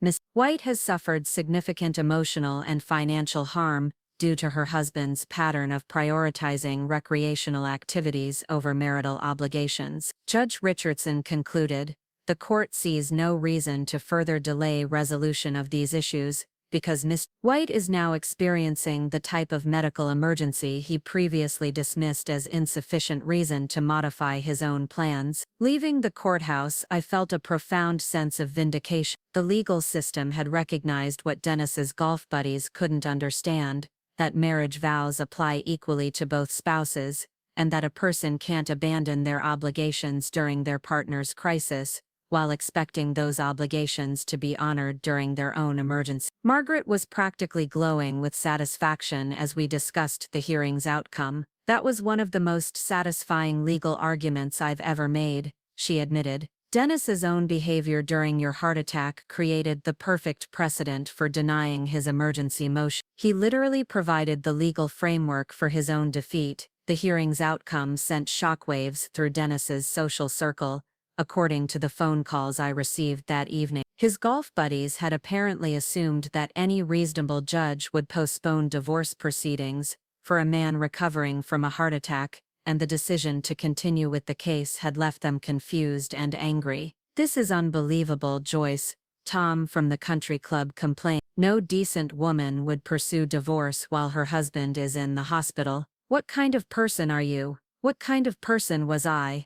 I was the kind of person who'd learned to apply the same standards to others that they applied to me. I was the kind of person who understood that marriage vows weren't suggestions to be ignored when inconvenient. I was the kind of person who refused to be manipulated by medical emergencies, after being abandoned during my own cardiac crisis. I'm the kind of person who believes that marriage vows should be honored consistently, I told Tom. Dennis had an opportunity to demonstrate concern for his spouse during a medical emergency, and he chose golf instead. I'm simply applying the same priorities that he established. The calls continued through the weekend, with various members of Dennis's golf community expressing their shock and disapproval at my continued pursuit of divorce. Each conversation revealed how little these people understood about the actual dynamics of my marriage, how they'd assumed that Dennis's financial support was equivalent to emotional partnership. Sunday evening brought a surprise visitor when Bob Peterson appeared at my front door, looking uncomfortable and slightly desperate. Bob had been Dennis's closest friend for over a decade, and I suspected he'd been sent by the hospital contingent to make one final appeal for reconciliation. Joyce, can we talk? Bob asked, his usual confident demeanor replaced by obvious anxiety. This situation has gotten out of hand, and I think there are some things you need to understand about Dennis. I invited Bob into my living room, curious about what revelations he thought might change my mind about the divorce. Bob sat on the edge of my couch, clearly rehearsing his argument, while trying to find the right words to convince a woman to forgive the unforgivable. Dennis is devastated about what happened during your heart attack, Bob began. He knows he made a terrible mistake, and he's been beating himself up about it ever since. The guilt is eating him alive, Joyce. That's probably what caused his own heart attack. Devastating guilt that had somehow manifested only after Dennis was served with divorce papers.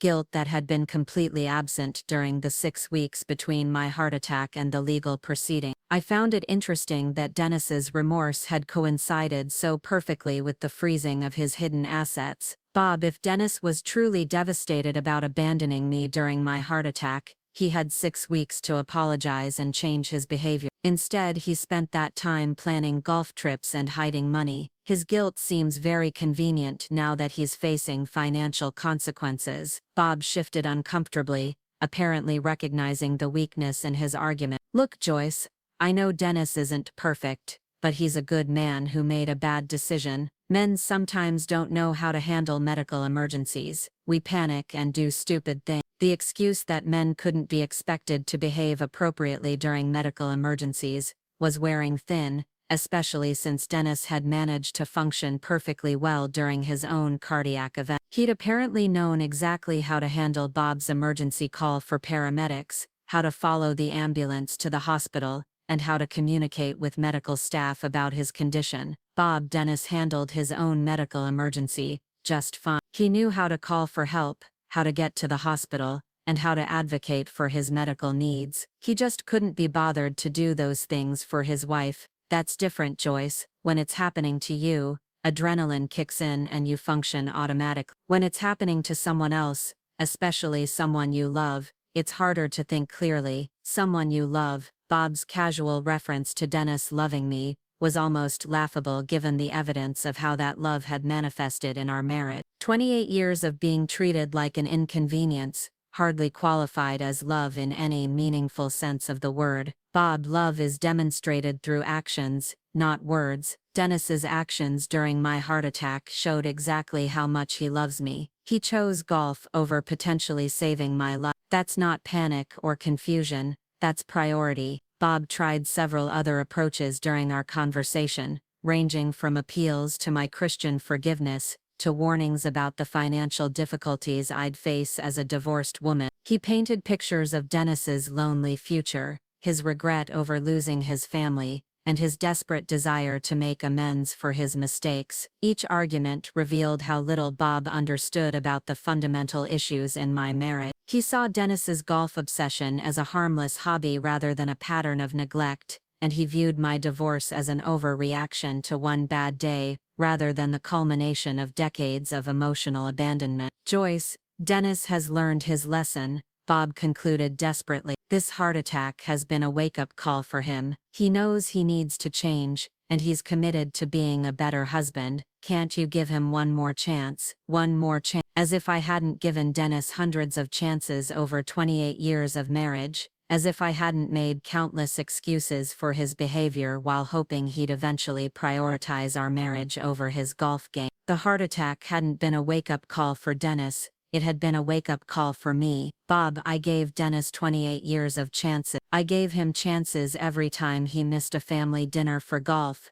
every time he chose tournaments over anniversaries, every time he spent our money on equipment instead of family activities. I even gave him a chance during my heart attack, hoping that my medical emergency would finally make him understand what was important. He failed that test spectacularly, but Joyce, he's learned from his mistakes now. This experience has changed him, because according to his attorney, Dennis's primary concern isn't apologizing to his wife or examining his priorities. His primary concern is regaining access to the money he hid from me. That doesn't sound like a man who's learned anything except that his actions have consequences. Bob left that evening without accomplishing his mission, probably returning to the hospital to report that Dennis's wife was unreasonably stubborn and vindictive. The golf buddies would shake their heads in bewilderment, unable to understand how a woman could refuse to forgive a man who'd simply prioritized his hobby over her life. Monday brought news that Dennis was being discharged from the hospital to a cardiac rehabilitation facility, where he'd spend 2 weeks learning to manage his heart condition and adjust his lifestyle. According to Bob's update call, Dennis was asking daily if I'd been to visit him,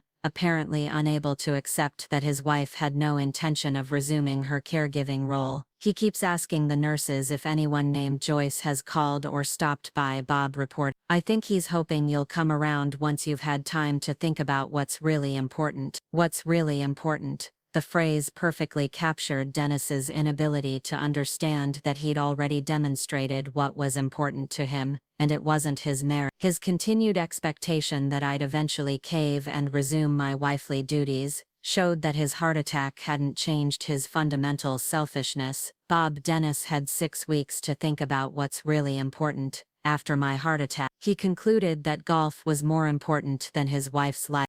Now I've had time to think about what's really important, and I've concluded that my self-respect is more important than his comfort. Tuesday's mail brought the settlement proposal that Dennis's attorney had finally submitted, a document that revealed the true scope of his financial manipulation and his continued attempts to avoid responsibility for his behavior. The proposal was so outrageously self-serving that Margaret called it legally insulting when she reviewed it with me that afternoon. Dennis was offering me 30% of the marital assets, claiming that his golf-related expenses had been legitimate business investments that shouldn't be subject to equitable distribution. He wanted to keep the house, arguing that I'd already established a separate residence and didn't need the family home. Most audaciously, he was requesting that I pay his medical expenses from my individual savings, claiming that my failure to provide spousal support during his recovery constituted marital abandonment. He wants you to pay for his heart attack treatment while accepting less than your fair share of the marital assets, Margaret summarized incredulously. Essentially, Dennis is arguing that his abandonment of you was acceptable, but your refusal to care for him constitutes grounds for financial penalty.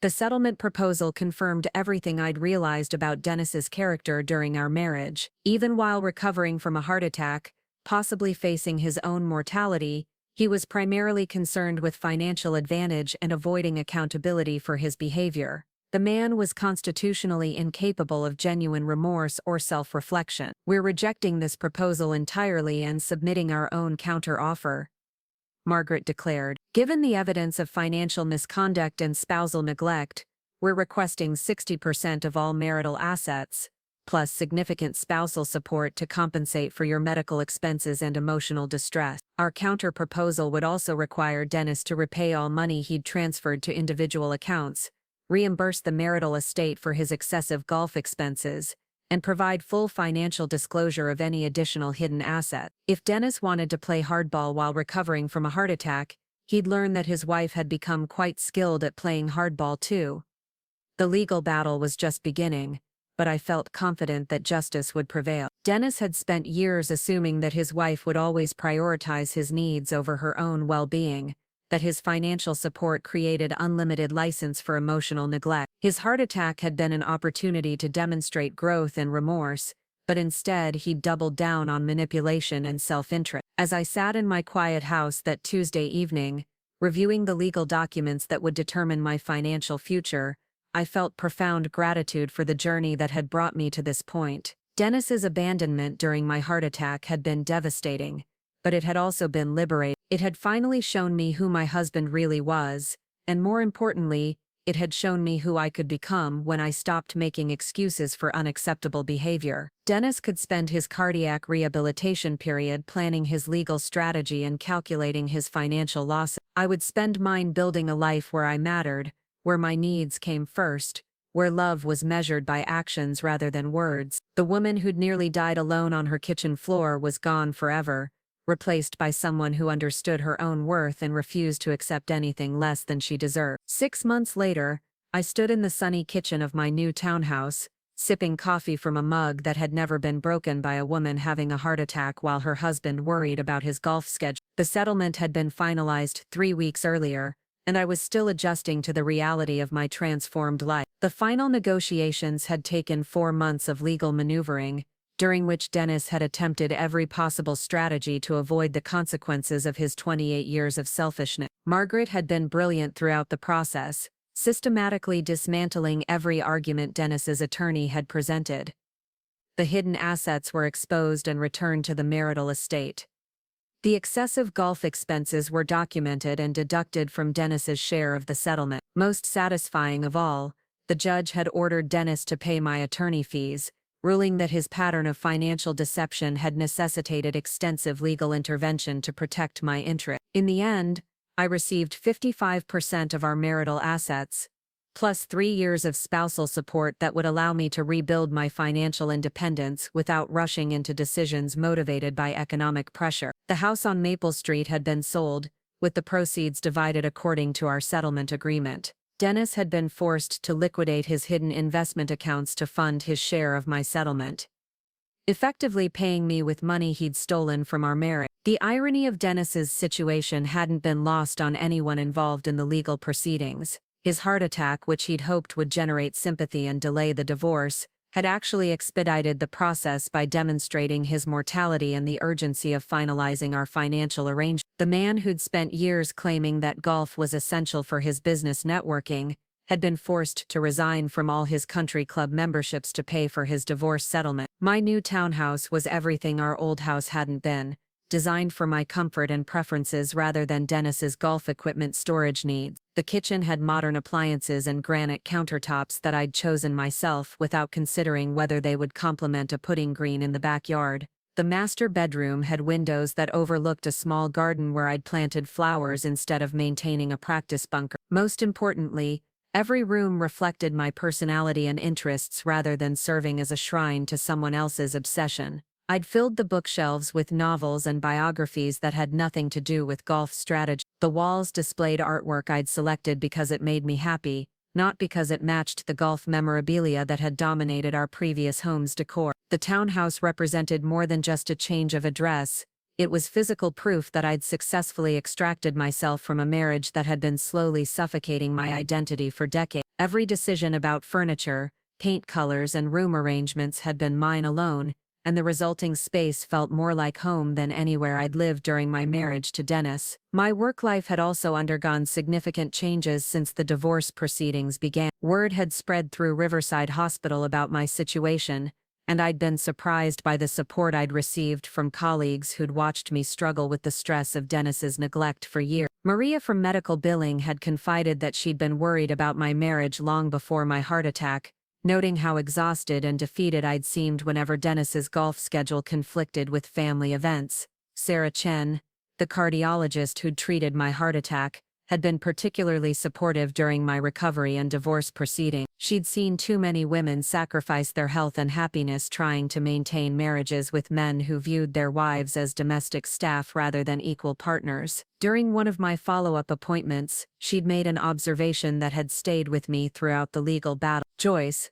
stress from unhappy marriages is a significant risk factor for cardiac events, Dr. Chen had explained. Your heart attack wasn't just caused by blocked arteries, it was the physical manifestation of emotional damage that had been accumulating for years. Removing yourself from that toxic environment isn't just good for your mental health, it's essential for your cardiac recovery. The medical validation of my decision to divorce Dennis had been unexpectedly powerful. For years I'd convinced myself that I was overreacting to his golf obsession, that a good wife should accept her husband's hobbies, regardless of how those hobbies affected their marriage. Learning that my unhappiness had been literally damaging my heart helped me understand that divorce wasn't selfish, it was medically necessary. My relationship with my daughters had evolved significantly during the months following Dennis's heart attack and our legal battle. Lauren had initially struggled to accept my decision to continue with the divorce while her father was hospitalized, but she'd gradually come to understand the pattern of neglect that had characterized my marriage. The turning point had come when Lauren's husband Jake had suffered a minor injury during a skiing trip,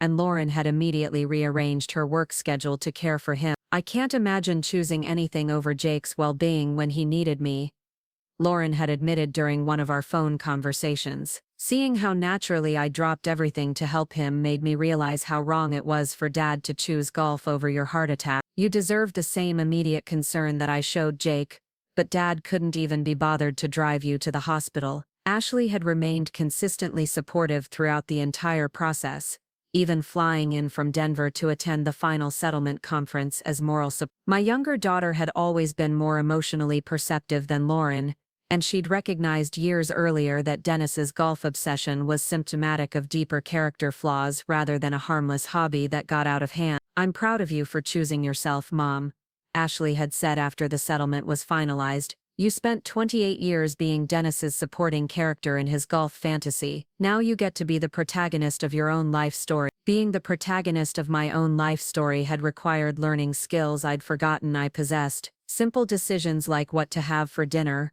or how to spend my Saturday afternoons, had become opportunities to rediscover my preferences and interests. I'd enrolled in a pottery class at the community center, something I'd wanted to try for years but had never pursued because Dennis would have complained about the cost or the time commitment. The pottery studio had become my sanctuary, a place where I could focus entirely on creating something beautiful with my hands, while my mind processed the emotional journey of rebuilding my identity. The other students were mostly women in similar life transitions, recent divorcees, empty nesters, retirees who were finally pursuing interests they'd deferred during decades of caring for others. Our instructor, a patient woman named Carol who'd opened the studio after her own divorce 10 years earlier, had created an environment where women could explore creativity without judgment or pressure. The pottery wheel required complete attention and presence, making it impossible to ruminate about past regrets or future anxieties. For 2 hours every Thursday evening,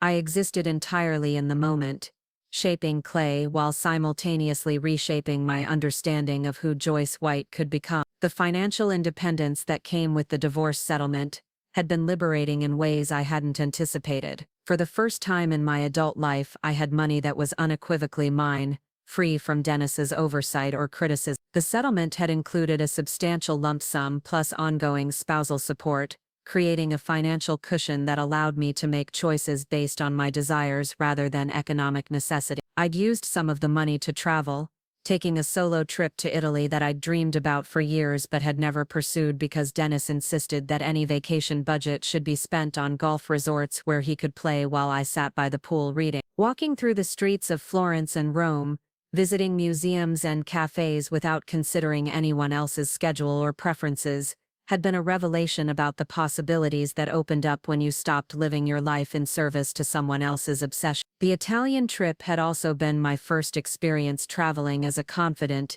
independent woman rather than someone's wife or mother. Italian men had flirted with me in cafes, fellow travelers had included me in their conversations, and I'd discovered that I was interesting and attractive on my own merits rather than simply as part of a couple. The woman who'd nearly died alone on her kitchen floor had been replaced by someone who could navigate foreign countries, make new friends, and create adventures without needing anyone's permission or approval. My social life had undergone the most dramatic transformation of all. During my marriage, our social activities had revolved entirely around Dennis's golf community, dinner parties with other golf couples, charity tournaments for various country clubs, and social events where conversation never strayed far from handicaps and course conditions. I'd spent years pretending to care about golf gossip while internally dying of boredom and frustration. Post-divorce, I'd discovered a social world that existed beyond the 19th hole, filled with people who had diverse interests and could sustain conversations that didn't require knowledge of par ratings or equipment specifications. I joined a book club at the local library,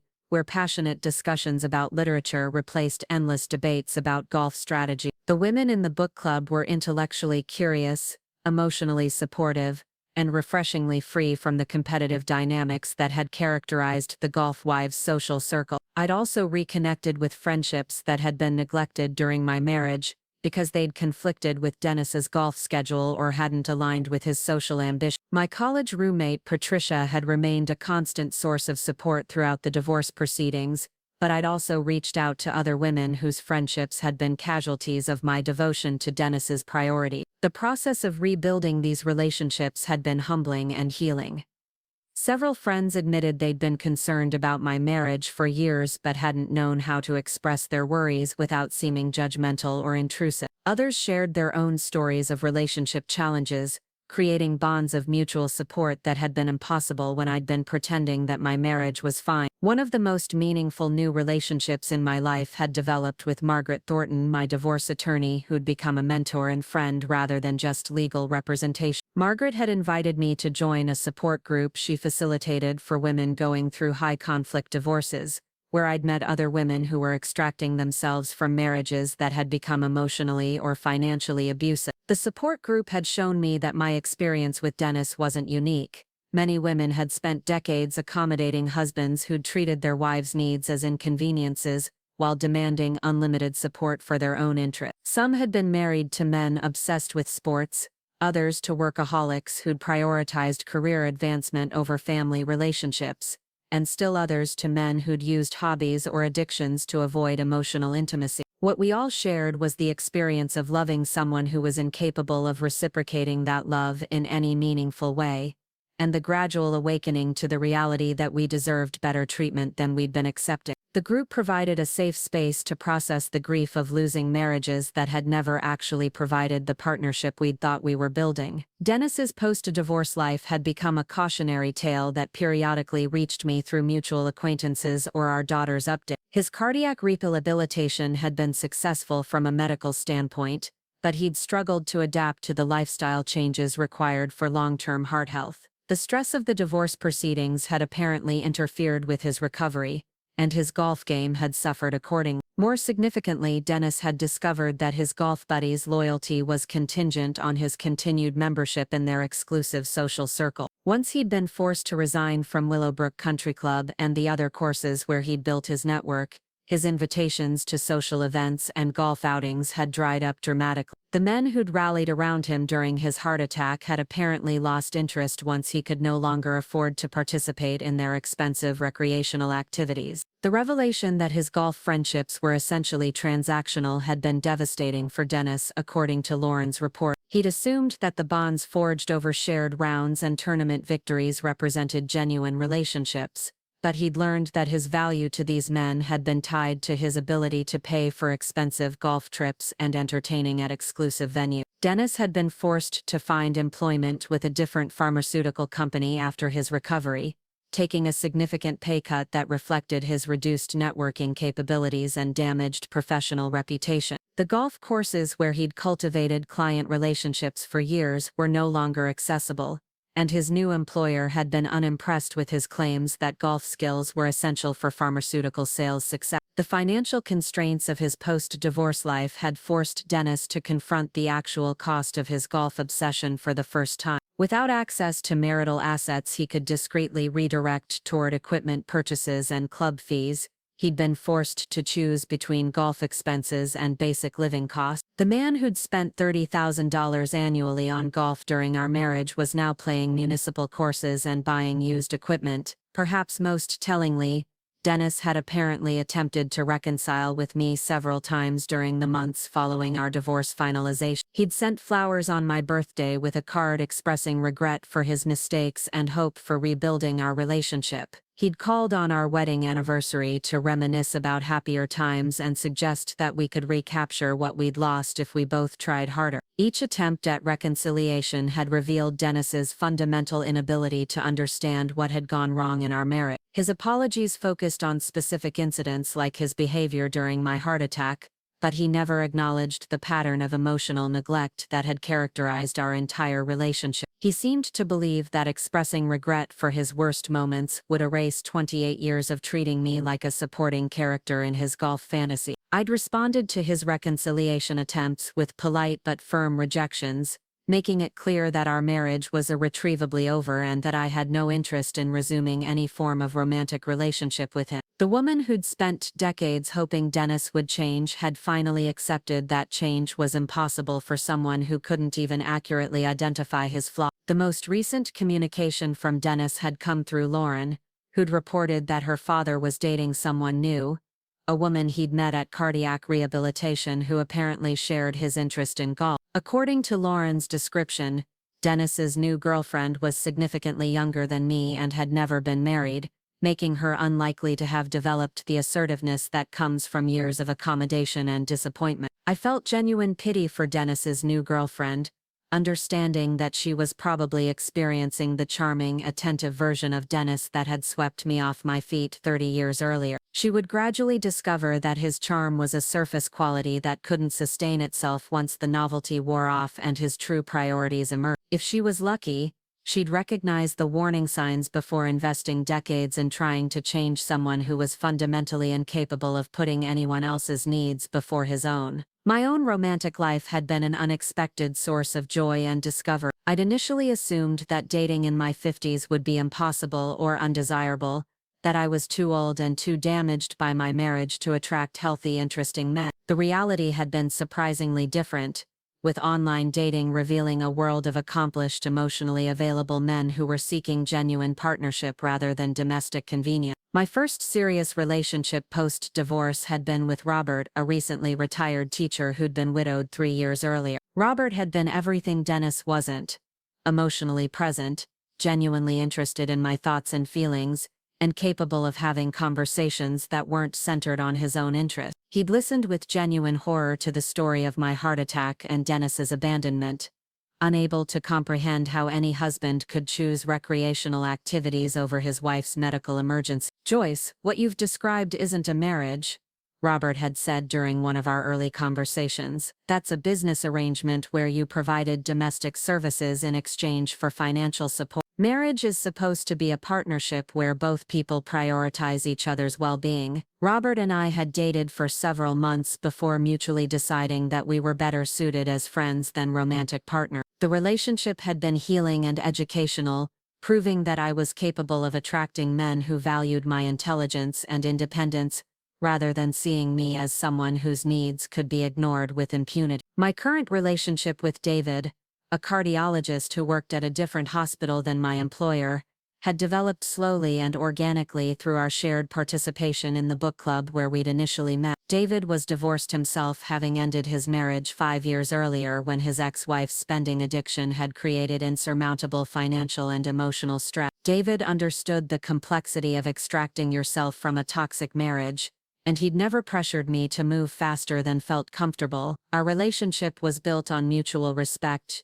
shared interests, and genuine enjoyment of each other's company rather than desperation or convenience. For the first time in my adult life, I was with someone who considered my happiness as important as his own. The contrast between my relationship with David and my marriage to Dennis was striking in ways both large and small. David asked about my day and listened to my answers with genuine interest. He remembered details about my work challenges, my friendships, and my family relationships without needing to be reminded repeatedly. When I'd mentioned wanting to learn photography, he'd surprised me with a camera and enrolled us both in a photography class where we could explore the hobby together. Most importantly, David had never expected me to subordinate my interest to his preferences or schedule my life around his recreational activities. We planned activities together considering both our desires and constraints. We made decisions as partners rather than having one person dictate terms while the other accommodated.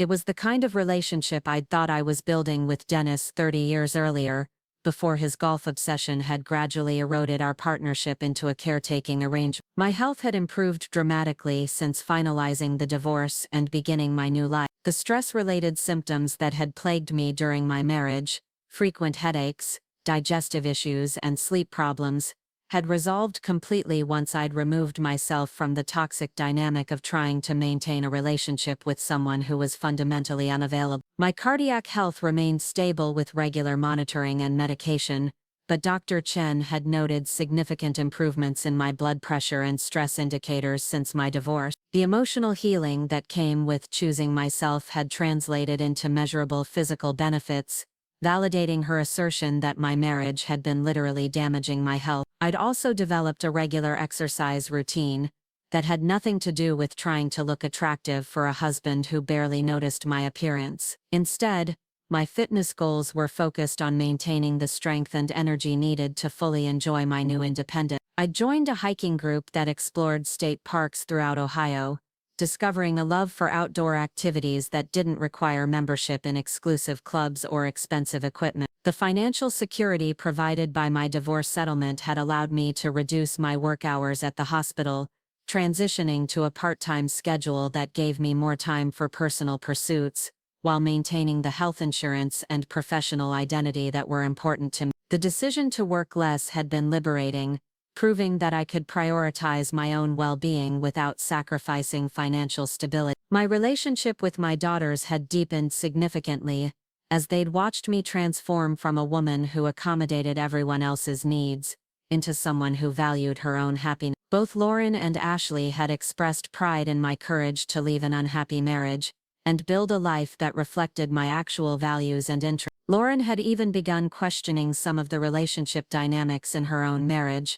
recognizing patterns where she'd been accommodating Jake's preferences without considering whether those accommodations were reciprocated. My divorce had apparently sparked important conversations in Lauren's household about equality and mutual consideration in marriage. Ashley had used my experience as motivation to examine her own dating relationships more critically, refusing to accept behavior from romantic partners that didn't meet the standards she'd learned to expect by watching my transformation. My decision to choose myself had given my daughters permission to expect better treatment in their own relationships. The most profound change in my life had been the shift from defining myself through my relationships with others to understanding my own inherent worth and identity. For decades, I'd been Dennis's wife first and Joyce White second, measuring my value through his satisfaction with my performance as a supportive spouse. The divorce had forced me to rediscover who I was as an individual rather than as someone's caretaker or accommodation servant. This process of self-rediscovery had been both challenging and exhilarating,